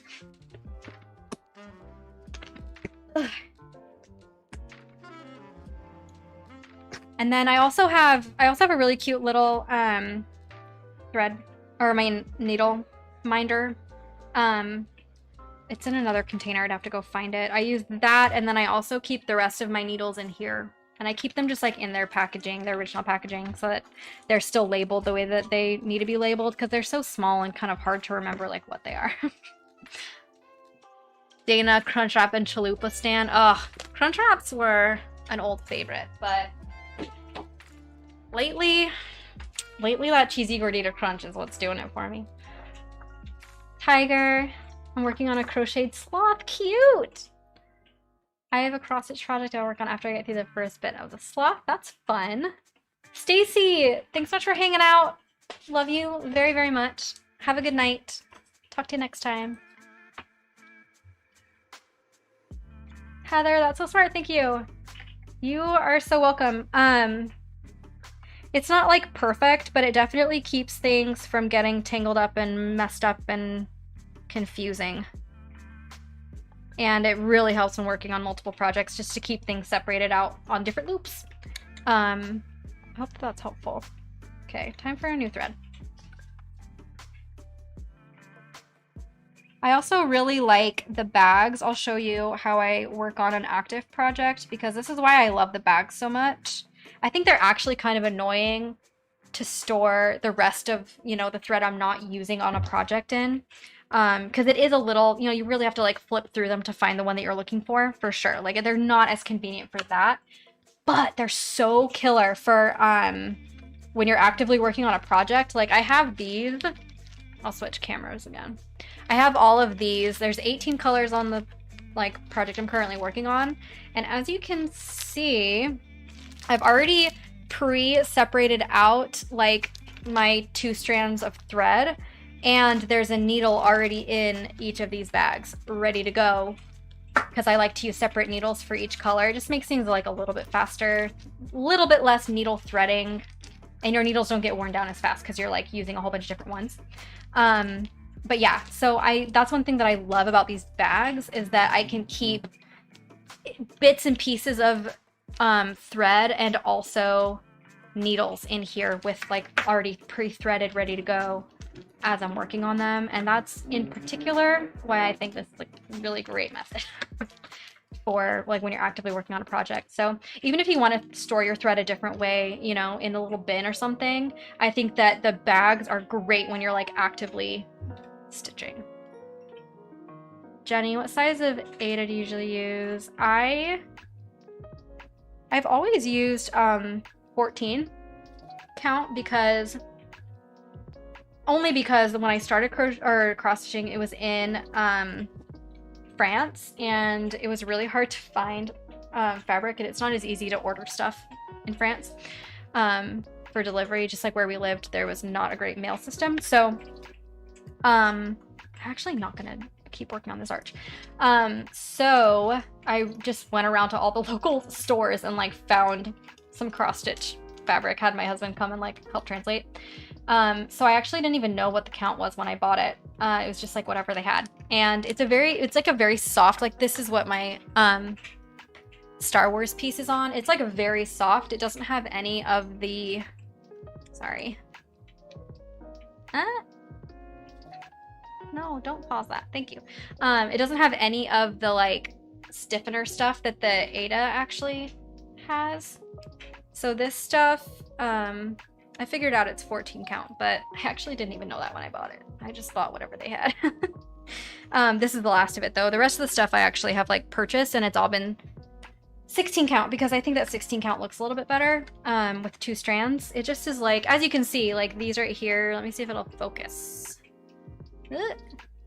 It's just like a little bit, I don't know if I can make it focus. Maybe not. Anyway, it's just a little bit tighter of stitches with less white showing through. Like this one with 14 count is fine. It's a little easier to stitch, but there also is definitely a little white that comes through, you know, on like some of these darker spots. You can really see, like this right here is really obvious with this dark blue. So I think I prefer 16 count for that reason, because none of the white would show through on 16 count. Anyway, that was a really long explanation, but that's how I'm feeling. Jenny looks amazing. Thank you. Tiger Star Wars. Yes, I just finished that project literally today. I'm very excited to be working on a new one, but I also really loved that Star Wars piece. I was very happy with it. Oops, and very kind of sad to finish it. It's been my companion every day for so long. Okay, what color are we gonna do next? Let's do some turtle dove gray. 453. Yeah. I'm just gonna work on like the pillar that goes up where that white bit was that I started with. And I'm gonna have to cut down all the threads that I pre-cut like a dummy because they are too long. Luckily that's pretty easy to do. I don't even have to rethread anything, which is nice. That's what I get for trying to be prepared, you know? Making it hard on myself.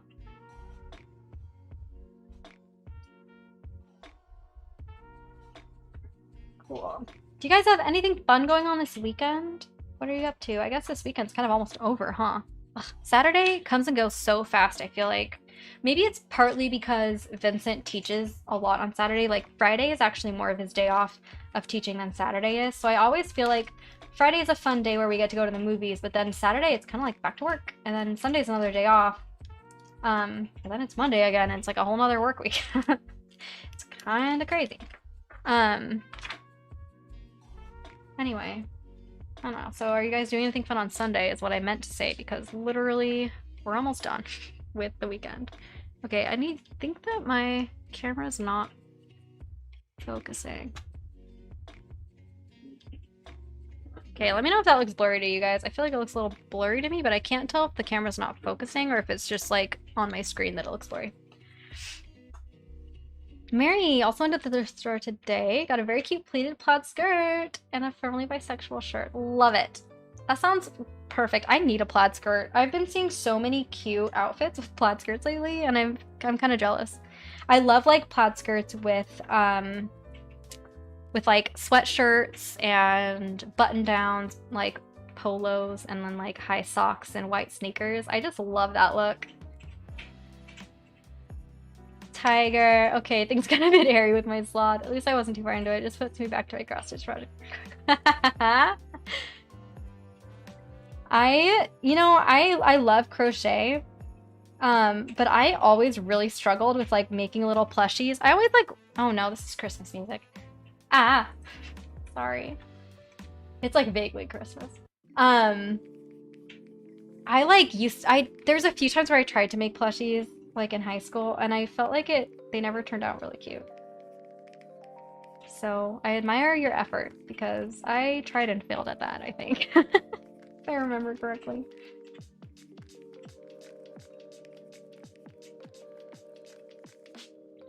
Dana, saw some eczema friends for my homestake. Nice. Had a breakdown because budgeting. Dana, Vince and I got in a huge fight over budgeting yesterday, so you're in good company. He's laughing. We did. Money is so hard. It's the hardest part of adulting, in my opinion. Especially, I guess not even adulting, but like being married. The hardest part is money, I think, always. There's so many other things that are easier to talk about. 8 tater tots. Ooh, I'm jealous of your tater tots. Do you guys have, Dana, do you guys have Sonic in Georgia? I really miss Sonic. Sonic has the best tater tots, in my experience, which is, granted, limited. But I really miss Sonic. They have them in New Jersey, but they don't have them in Manhattan, obviously. There's nowhere to drive up. Shoot, I like the stitches on the wrong side of this thread, and I hate nothing more than stitches that aren't straight because of a thread.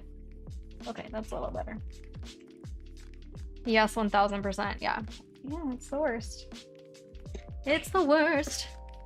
I feel like my camera's not... Why aren't you focusing? Oops.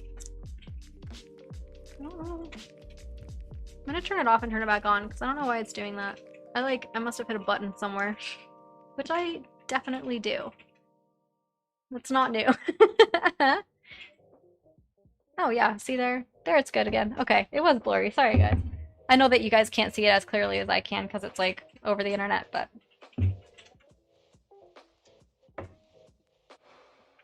Tiger, my cross-stitch project is an elephant and butterfly. Cute! I don't actually mind kit projects at all. I just don't like kit thread. That's what I struggle with the most. Because I'm really partial to DMC's quality. Dana, Bryce just got its job offer, so we're reconfiguring based on that and figuring out house stuff, and literally everything in our house cried today. I'm so sorry. We have totally been there. Can totally relate. We've had a lot of conversations about, like, you know, the costs of like moving countries and stuff. We haven't had to deal with buying a house yet, luckily, but deciding what to do with money is so hard. It's so hard. Mary, that sounds adorable. Robert is a give it to you. Dana, I love Sonic. Yeah, Sonic does have the best ice. The best drinks in general. Atlanta. Oh, no, Alabama, you mean. We visit Alabama, you know, we go, yeah. I grew up with Sonic, like, all over. There was one right outside my neighborhood, so me and my friends, we would, like, rush home from school and hop on our longboards or our bikes and, like, bike over to the Sonic at the end of our block as fast as we could before the, extra cheap 2 to 4 p.m. drinks ended, because they used to do half-price drinks. I don't know if they still do, but half-price drinks 2 to 4 every day. So we used to always try to get there before 4 o'clock and get half-price, big, yummy drinks. It's my favorite. Their corn dogs and their tater tots. Their chili cheese footlongs. Oh my gosh. The best. I'm sorry to any of you who don't know what Sonic is. It's like a it's like a drive-in fast food place. They have like a car service, so you can drive up to little stalls and then you like order on the screen, and then a car hop comes up and gives you your food. So it's like kind of a fun, different experience than most fast food, and it just they have really good, like, all-American, yummy stuff and really cool, tons of like really fun mixed drinks. That's like their specialty. They have this like they call it a cream slush, so it's just ice cream mixed in with a slushie. And their strawberry cream slush is to die for. It is so good. Tiger, when it comes to kits, I like the fact you can put the pattern away for future project. Totally. Yeah, a lot of the value in the kit is definitely the pattern. I think the fabric too. If anything, I would just end up changing out the thread anyway. But getting the fabric and the pattern is great.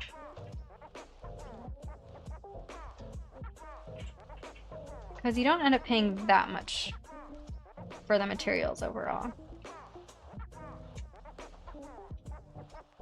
No, I like Sonic. I get criticized. Oh, chocolate Coke. I remember that. I don't think I ever actually tried it, but it was kind of like an internet thing that people were talking about for a minute. That is so funny. I haven't heard that for so long. Daniel, Sonic is good. It is good. Daniel, the Sonic I was talking about was the one on McCullops and Lindsay that was like right outside our old neighborhood. Right next to Rosa's. That's the one we used to always go to. Dana literally would drive the 25 minutes to the closest one to me all the time. Oh my gosh, yeah. They're a giant thing of their ice is like worth it. For like $1 if you get it during the half price time. I loved their like strawberry slush like kind of drink. I can't remember what it's called now, but I haven't been there so long. But that was always my favorite. Corinne! Thanks so much for hanging out. Have a good night. Get some sleep. Mary, I'm so sorry for you. I live in Canada, so no Sonic. We do have Mary Brown's taters, though. Ooh, delicious. Anything potatoes, honestly. Daniel, oh, I actually don't know anything about that. Vince? Yeah? Daniel just mentioned the Josh fight. Is that the one that you mentioned where everyone named Josh went? Yeah. Did you guys hear about that? There were a couple live streams, but... Yeah, Vincent sent me a live stream. Really? Interesting. Yeah. Yeah, Vincent sent me a live stream, but I didn't remember what it was, so I didn't watch it. Yeah, did you guys hear about that?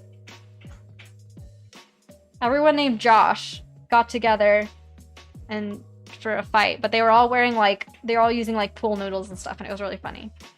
The winner keeps the name Josh. The winner keeps the name Josh.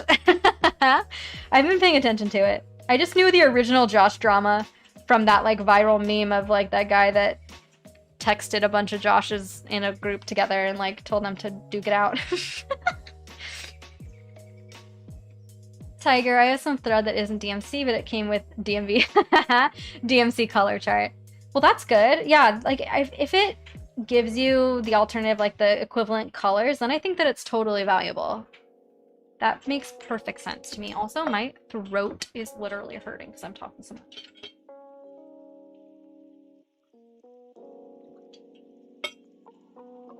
Jenny saw that on Reddit. Mary the Champ was 4-year-old little. Okay, literally all of you guys know more about this than me. What the heck? You guys are my people. You understand all the references. I love you. It's so funny that you like know that. I'm constantly surprised by how you guys are totally in on all the stuff that I'm sharing.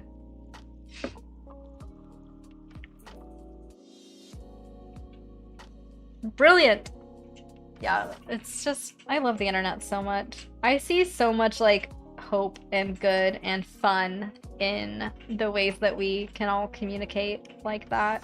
I just think that it's really inspiring and awesome. I really enjoy it. You can never tell me that the world's getting worse. I think it's getting better all the time. Really and truly, I do. That's one thing that didn't resonate with me, the way that I was raised, is just like with the idea that the world's ending and that everything's getting worse. Because I was raised like very fundamentalist Christian. I just feel like it's getting so much better all the time. Like, that's hilarious. Like, the fact that in 2021, Joshes from all over can get together to have a mock fight and let a 4-year-old kid win is just so funny and quirky and weird. And I just like the camaraderie that is strangers getting together that way and helping each other and having fun. And like, I just love it. I'm sorry. I know I'm being dramatic about it because it's so dumb, but like, it's literally amazing. It's just amazing.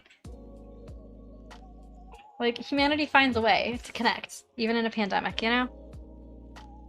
Anyway, okay, I'll get off my soapbox, but like, I just literally love it so much. Tiger, I have a friend who loves squirrels. I'm gonna make cross stitch. Cute! That's gonna be so fun. Did you see our Discord, Tiger? Because then you can share what you're working on. That's where everyone like posts their projects and stuff. I'll give you the link if you need it. Just let me know. But it's a fun place. Mary, isn't it? It makes me feel like my heart beats faster because it just like makes me feel so excited, like to be a part of this planet and a part of like society. We live in a society and that society rocks. Honestly, like I know there's issues, but there's some really cool shit going on too. All the time. Oh, okay, here, let me give you guys the link. Easy, it's right there. Join the Discord, come hang out. It's not a huge server, but it's pretty active. Everyone's really fun. Everyone shares pictures. Dana, I will teach you. If you get confused, call me. It's easy. Literally, it's just called a server. That's what you're getting invited to. And then if you look in like the menu area, there's like crafting conversation, in progress, finished projects. Those are just different like topics for text threads. So those are places to like share photos and chat back and forth. You can like react to people's messages and reply directly to them, which is nice. I hope that made sense, but that's all you need. That's all you need to know. It's very easy. Get on there and start scrolling and you'll start to see how the conversations work. And I can always, like I said, I can always add to it too. You just gotta tell me what you want. I just made like some basic stuff to get us started, so it can always expand. I just want it to be, I just like really, really wanted a space. And Andrea, she was on here earlier, she had to go. But, hey Vince. Okay. Sorry guys, am I back? OBS just disconnected. That was so weird. think my frame rate is good again though. Oh, that scared me. I just got a message. I got an error message. Data's name Discord is confusing. You guys will be Discord converts after you come hang out on Crafters Gamers, which is my server. It's a stupid name. Tired of moving to cross this giraffe for my husband. Cute! That's gonna be fun. Can't wait to see it. Like I said, share whatever you're working on the Discord. Let's see.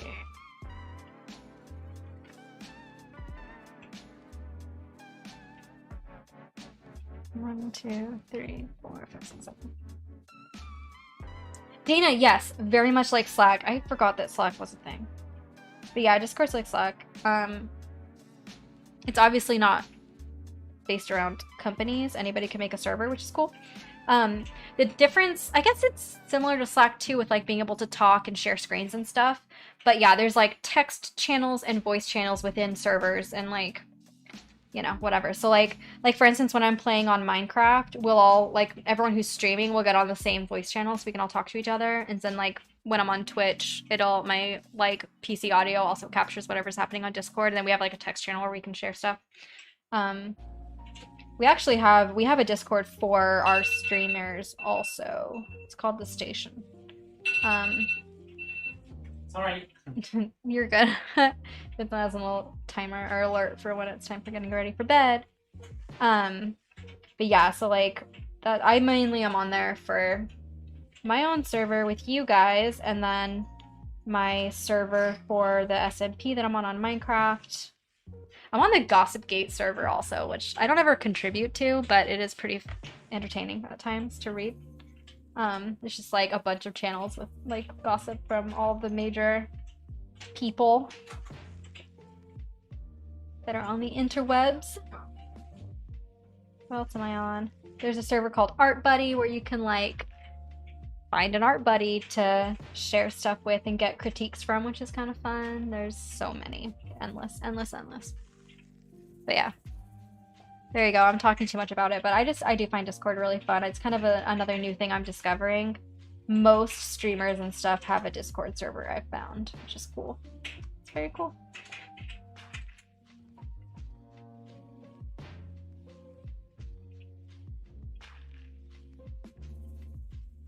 Fix across. That makes sense. Okay, I gotta count for a second. Just a sec. Also, I just realized I'm like not even centered. Sorry. Sometimes I get really into my cross stitching and I forget to look at my screen to make sure it even makes sense.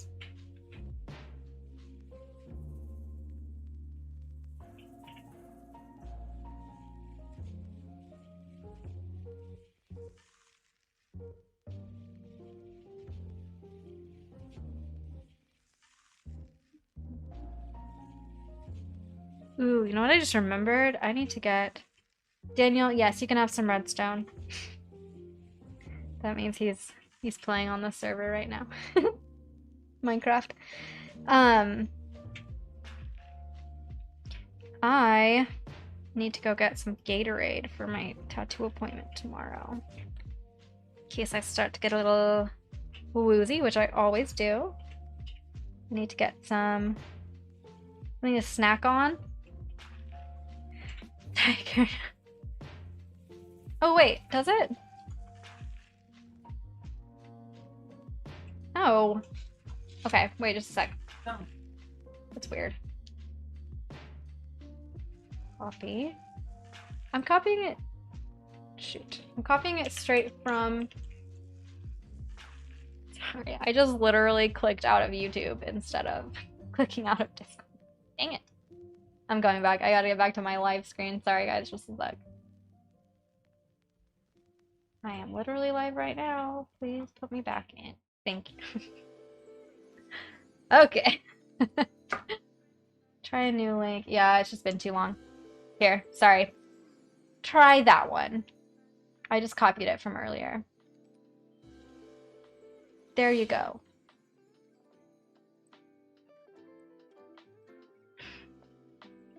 Let me know if that doesn't work.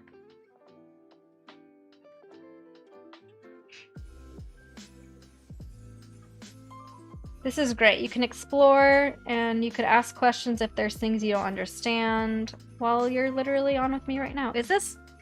Do you guys hear those sleigh bells? Another Christmas song. Ah. Christmas songs are like in my mix right now because of all of the Vlogmas music that I had to find. I had saved so much Christmas music. Now it's taking over my playlists on Epidemic Sound. It's bad. There's been a lot of times where Christmas music has started playing and I don't notice till like halfway through. Sorry. Christmas in April. I'll say Christmas in July, but that doesn't even make sense. Oh, good. Okay. I'm glad you're able to get on there.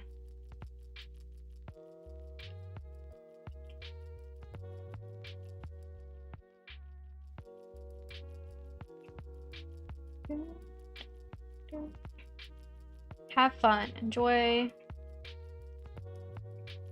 Dana. Okay, actually, go to the crafting conversation thread and like scroll up and you'll see like 3 pictures that I posted from Forks, Washington. And then also, if you scroll right up past those, I posted 2 songs. I don't remember. Do you remember, Dana? Do you remember? Oh, I don't know if I should say his name. Michael. He's never gonna see this. Do you remember Michael? The guy I dated? Do you remember him? Because the first song, called Emmeline.mp3, is the one that he wrote me and also recorded and sent to me when we started dating. And then the second link, the SoundCloud link, is the one that he wrote when we broke up. I shared it when we were talking about all those stories. So now you need to go listen to those songs.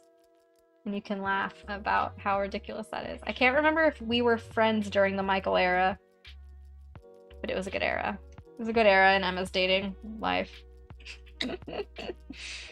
Makes me giggle just to think about it.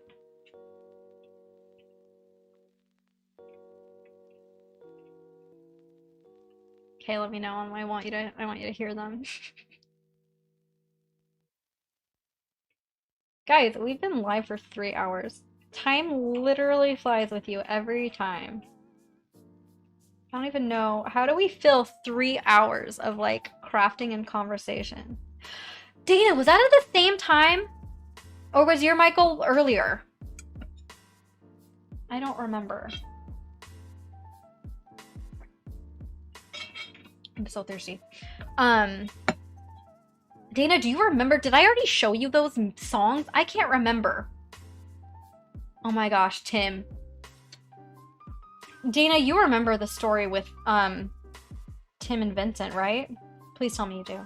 Otherwise, I'm gonna have to tell it again. I don't think you were on the live when I told that story the first time. If you guys need to hear it again, I can do that. But it's a doozy. It is a doozy. Yeah, Tim was a sad breakup. Dana and I, for any of you guys who don't know, Dana and I knew each other, or like met, when we were both in school. And so we were both dating. And then we both met and married boys off of Tinder. So we have a lot in common. Your Michael was earlier. Okay, that's what I thought. So we had a lot to talk about when we were like friends in person. And we've just stayed friends over the years. Because we love each other. But yeah, the best of times and the worst of times of dating was when we were together. So we had a lot of boys that we used to talk about. Dana, oh my gosh, no. Okay, we have to tell this story. Vincent, are you ready to hear the Tim story again for the 1000th time? Ready. Okay, I know some of you have already heard this. I'll tell it really fast. So Tim was the guy, for a little background for you guys, Tim was the guy that I dated just prior to meeting my husband, Vincent. Vincent is French, so Vincent and I dated long distance for 4 months before we met in person. He had already planned a trip to the US and he had never lived here or anything, but he's in France and I was in the US, and so we got on Tinder and so we talked. But Jenny, you met your husband on Tinder too? Oh my gosh, welcome to the Tinder club. Me and Dana are in this club. I don't know if anybody else is. That's so funny. So, anyway, I dated Tim. We knew each other through school. And I think we actually did meet on Tinder also, though. But me and Tim were, like, pretty serious. Like, he was super into me and very affectionate, and, like, we were serious. But the week of finals, we were both in college, you know, the week of finals, that semester, Tim just suddenly kind of went cold on me. And it was really weird, like, sorry, I have to thread this needle. We had literally, like, he'd met my family. I had spent the night at his parents' house multiple times. Like, we were pretty serious. And then suddenly it was just, like, nothing. Like, he wasn't affectionate. He wasn't responding to my text. It was really odd. And so, like, finally, I kind of was like, hey, we have to talk about what's going on. Like, this is scaring me. And Tim took me on a car ride and told me that turns out his family has a history of bipolar disorder that has gone completely untreated for him. And that has resulted in him just not feeling anything for me in this moment. Like, he thinks that he might have had a manic episode, and our whole relationship was just that. And now he felt nothing and didn't want to continue. And I was, like, devastated. I'll never forget, like, sitting in that, he had a really nice car, like a, I don't know, Lexus or something. And I'll never forget, like, sitting in that car being like, can't we try to work this? Like, I mean, I still really like you, probably love you, and I'm happy to continue this relationship. Like, that doesn't scare me away. But he didn't want to. He's like, no, I gotta work on this by myself. And I was like, okay. And we literally never saw each other again. That was it. That breakup was super hard for me. I got really bad grades on all my finals that semester, and it was kind of hellish. But right after that, I got back on Tinder, you know, to try to move on, and I met Vincent. So, Daniel, wow, how'd you happen? Um, I So by the time that I met Vincent, it was like a few weeks after that horrible breakup. I was like really ready to mingle again. And of course, I meet a guy who's long distance. So I spent the whole summer, because that was in April, and then Vincent was coming to the US in August. So I spent the whole summer doing long distance with Vincent. Completely forgot about Tim. Moved on. It was really heartbreaking in the moment, but I moved on pretty quick because Vincent is so great. Um, Yeah. Dana, yeah, that was horrible. It was a worst breakup. Thanks, honey. Um, so anyway, it's August, right? Vincent has arrived in the US. I was going to pick him up at the airport. I was so nervous. I literally had my outfit picked like days before. I was just literally freaking out. I was so anxious. And so we were in Provo. I was at BYU at the time. And if you have ever been to the Salt Lake City airport, it is Mormon Central, which means that there are tons and tons and tons of missionaries coming home literally all the time. And so that means that there's tons of families always waiting around at like the gates I mean, where, you know, where the security gets down actually, and like waiting for people to come. And so it's always really crowded.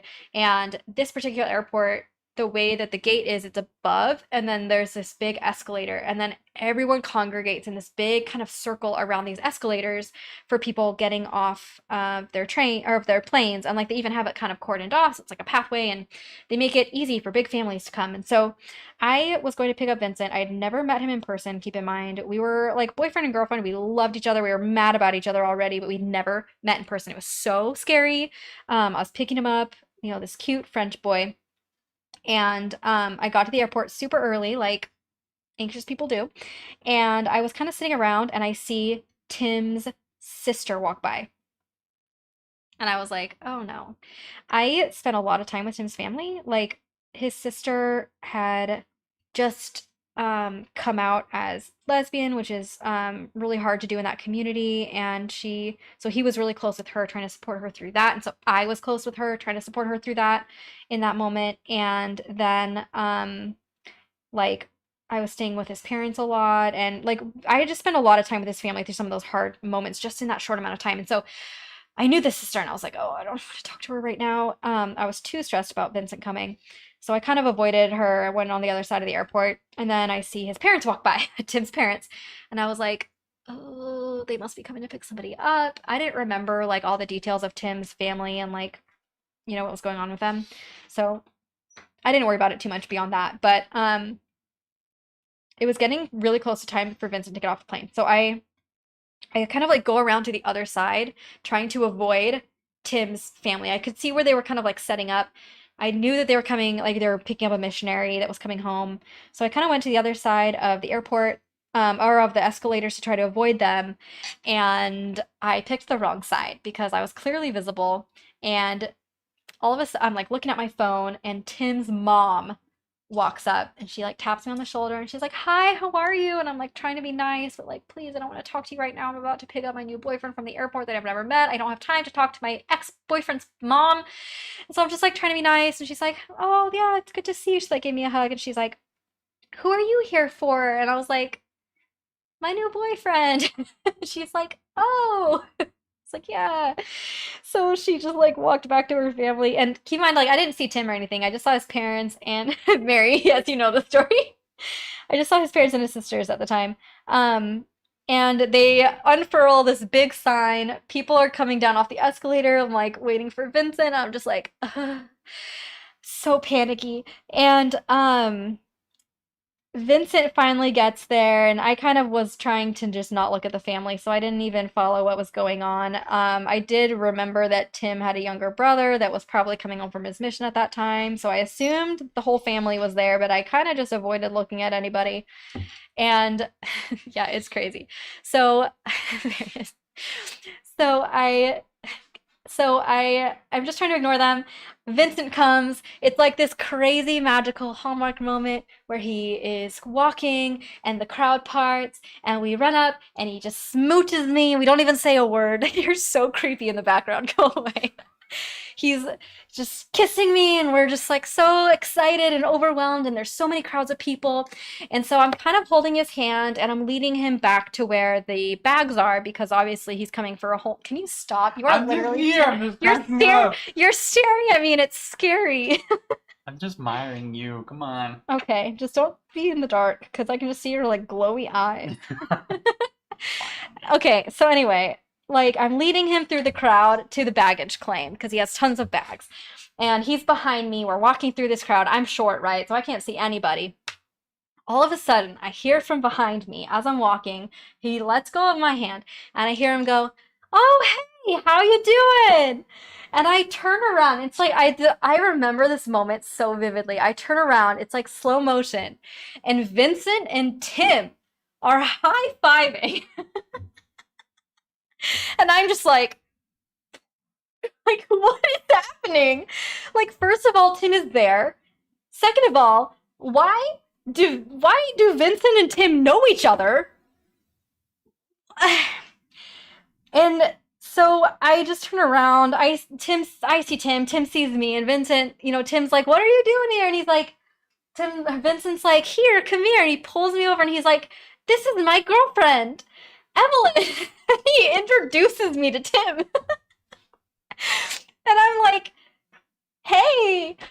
And Tim's like, "Hi, nice to meet you." And I'm like, "Yeah." And he just like pretended like he didn't know me. So I just pretended like I didn't know him because I'm like panicking. I didn't know what was going on. Oh my gosh. And then Tim just like leaves. He's like, he runs off. Like he does not want to talk to us. So it turns out that Vincent served a Mormon mission also. Um, he served in Paris, but it was Spanish speaking. So they sent him to the Provo MTC to learn Spanish from France. And Tim served in Mexico City, so he had to learn Spanish too. So they were like in the same Spanish classes at the Provo Missionary Training Center, the Mormon Missionary Training Center in Utah for like weeks. And so they totally knew each other from that time years ago. And of course, they just happened to be at the airport at the same time and didn't know that I knew both of You them. need to catch you a battery or No, I'm just good. stop? You got It just does that every half an hour. So yeah, it's just like this horrible, the most worst timing, most awkward thing I've ever experienced. As soon as Tim left, I was like, "Vincent, you literally just introduced me to my own ex-boyfriend."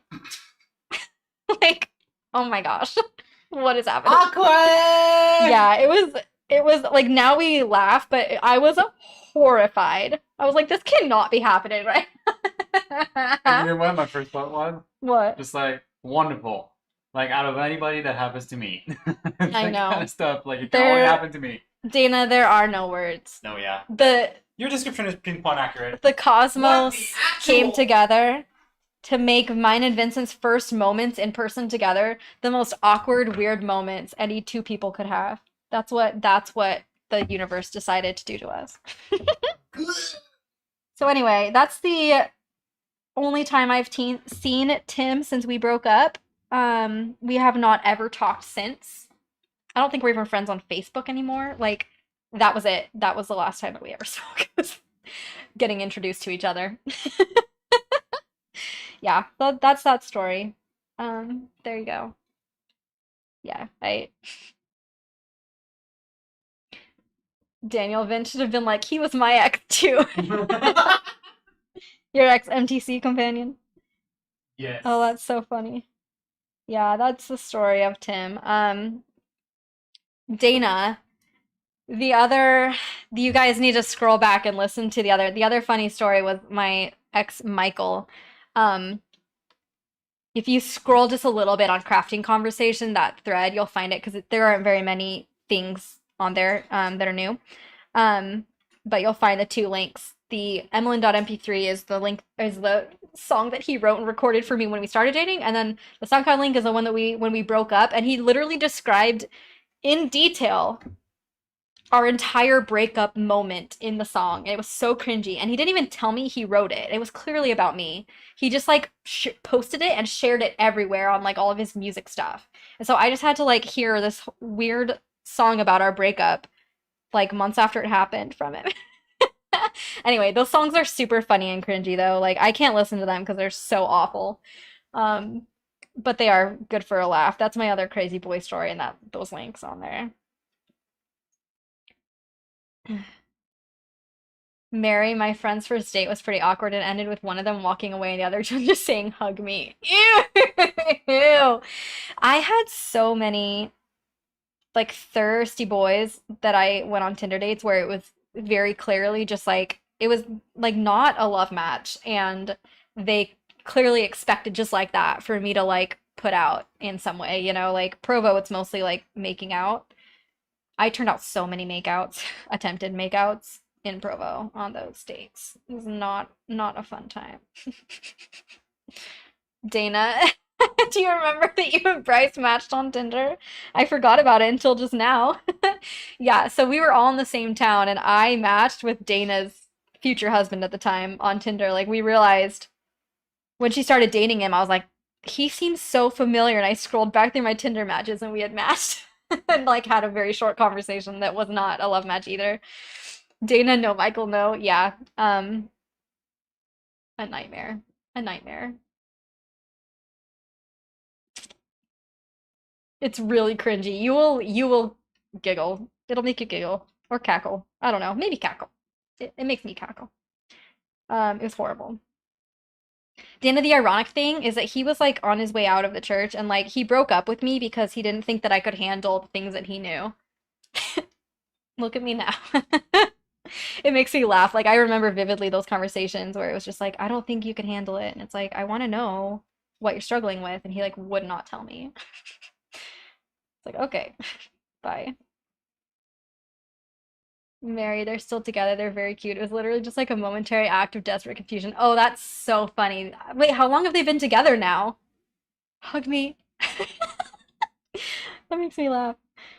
Dating is the worst. Every time I have a momentary thought of like marriage is, there's no excitement in marriage, I think back to all the horrible dating experiences and I'm so grateful I don't have to do that again.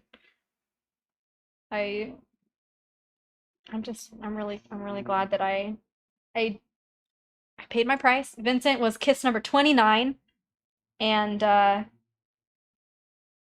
really glad I never made it to 30 and that was it for me. I'm good. Literally so funny. I'm snorting. Yeah. Wait, Dana, are you listening to the songs right now?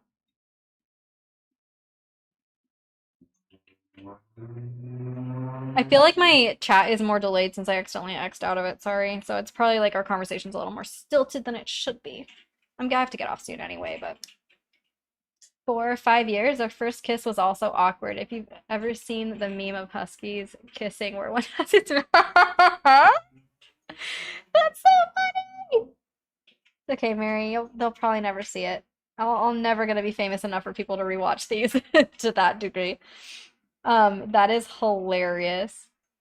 I will say, like, Vincent and I had plenty of awkward, hard, early dating experiences because there's just so much. I think especially with like online dating, like which is technically what Tinder is, there's just so much of a learning curve sometimes with like being together physically because you just don't have the connection is strong because you've been talking, but it's also different than like if you had met in person, you know? The physical connection is different. So there tends to be, I feel like, way more awkward moments than there are in like the classic. I'm not even gonna say typical because it's not typical these days, but the normal traditional dating scenario. Dana. He's the most dramatic person ever. So funny. So funny. Okay, I'm glad you're listening. Mary, chronically single. You don't even know how to navigate that world. It's, you know what? It's because it's unnavigatable. Like, dating is so hard. And I mean, obviously, the last year has made it way harder. So now it's like, I don't even know. Oh, I just realized there's no more music. How rude. Sorry about that. I was like wondering why it's so quiet. Dana, also, I think my internet crapped out. You're good. I don't even know. Like, OBS straight lost signal for a minute. That was not normal. I've never had that happen in a stream before, so. Ooh. Luckily, since we got our internet cord switched, at least our whole internet hasn't crapped out. Because that was a nightmare. That was a big problem. Luckily, that hasn't happened.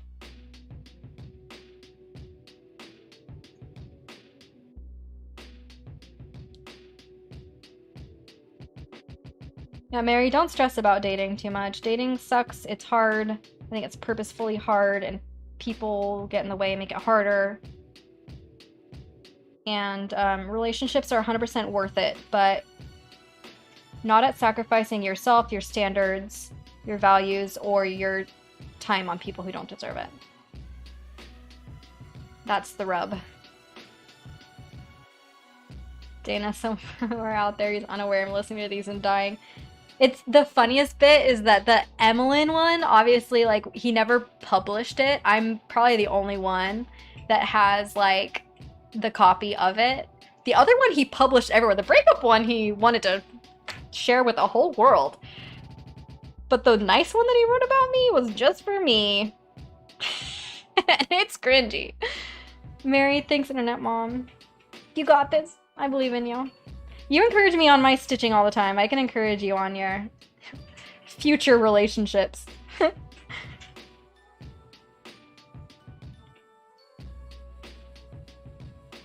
Alright, I think I'm going to finish this thread and then call it good.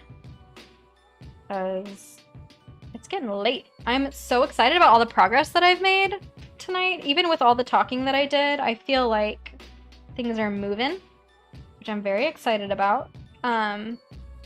My tattoo appointment is at 2 o'clock tomorrow, so I will post pictures as soon as it's done, which will be probably like 4 or 5, depending on how long it takes. Hopefully not too long. Dana, it's just really stormy here right now, so that's my problem. Dating is the worst. I believe in you, Mary. Yeesh, we can send you good vibes from our healthy marriages. Yeah, so I'll post pictures on the Discord if you care about tattoos. I don't know if you do. It's totally normal if you don't. But I will share anyway. And what else was I gonna say? I don't know. Other than that, I'll keep you guys posted on how I'm feeling next week. I might have to cut back a little bit on streaming. I'm sure by Saturday I'll be fine. I don't know about my Twitch streams though. Monday morning I obviously won't be able to do because that's when I'll actually be getting my vaccine, but I'll have to see about Wednesday. Depends on how I'm feeling. Because my immune system really hates getting messed with at all. Hopefully it won't be too bad. We'll see. I'll keep you posted on the schedule. And hopefully I can vlog a little bit of it and actually post something, finally. It's been a long time. I really miss it.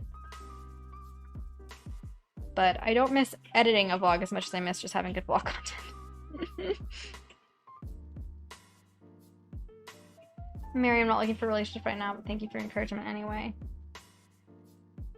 Totally, totally, totally. I really believe like there's no rush. You are young.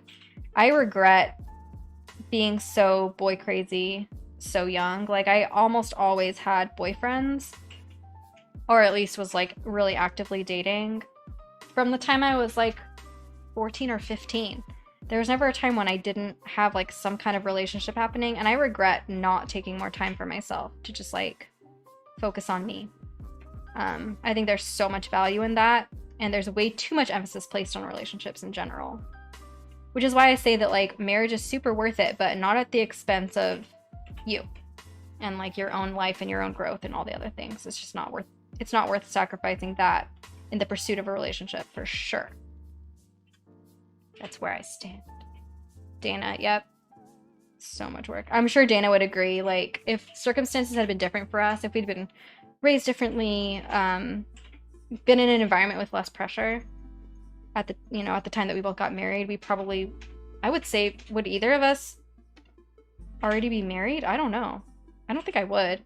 Vincent and I are really happy with where we're at. We've had long discussions about this. Like, had circumstances been different, we probably would have waited a lot longer to get married. Because we were very young. I was 22. He was 23.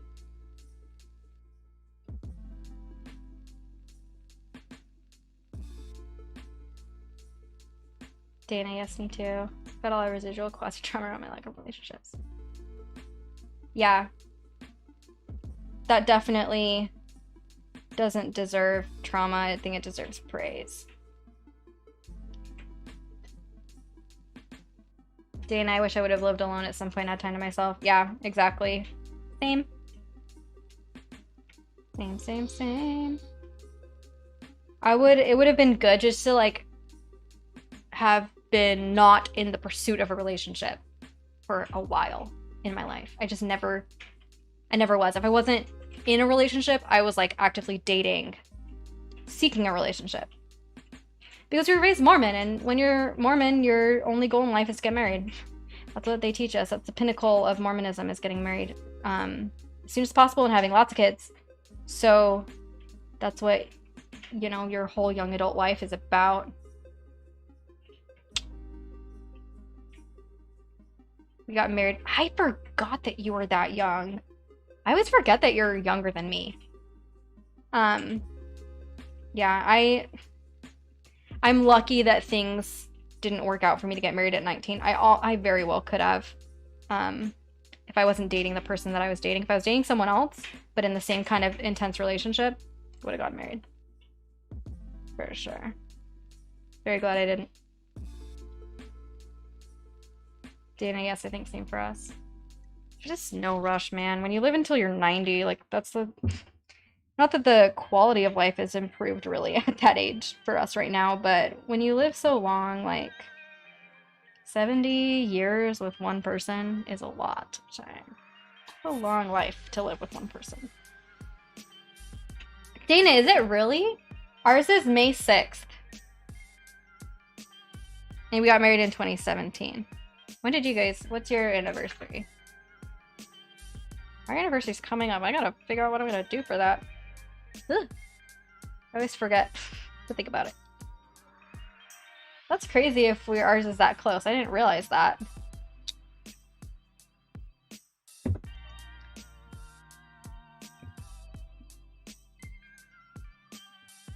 Okay, I'm just gonna thread this needle so I don't lose it, and then I'm gonna call it a night.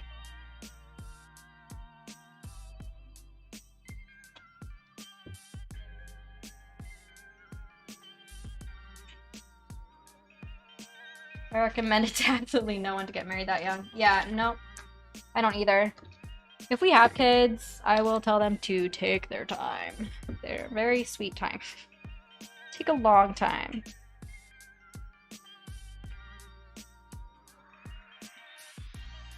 Like, it worked for me super well with that server. Yeah, you just got really lucky.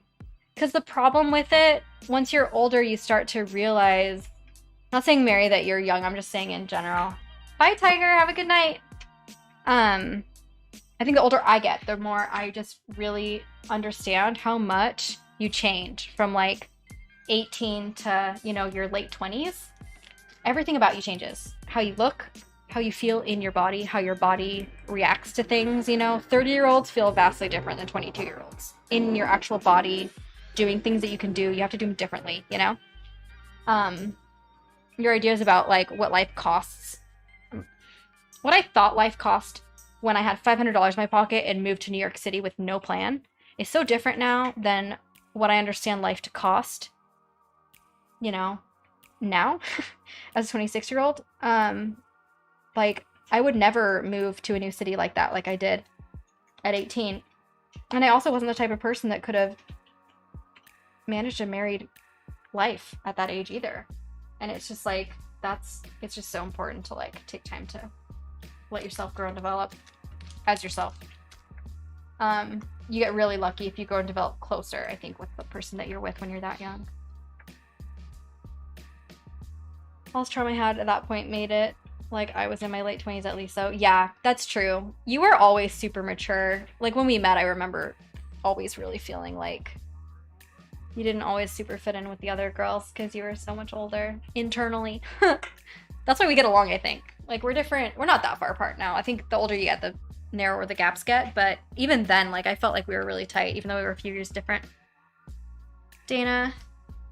Oh, yeah, May 7th. Yeah. We're our 4th anniversaries this year. Nice. Okay, guys. I'm tired. I'm ready to lay in bed and then sleep in and then get all the things I need for my appointment tomorrow. Dana, yeah, exactly. That's how me and Vincent feel too. Like, we've luckily gotten closer together, but we very well could not have, depending on our individual decisions that we could have made. Okay, love you guys. Thank you so much for hanging out. Thanks for hanging out in chat. You guys are awesome. I love hanging out with you and talking with you. Appreciate you. Like I said, I'll keep you posted. Most likely next Saturday will be normal. I will schedule it earlier than I did this week. I was lazy about it. But thanks so much for being here. Okay, I'm ending this stream.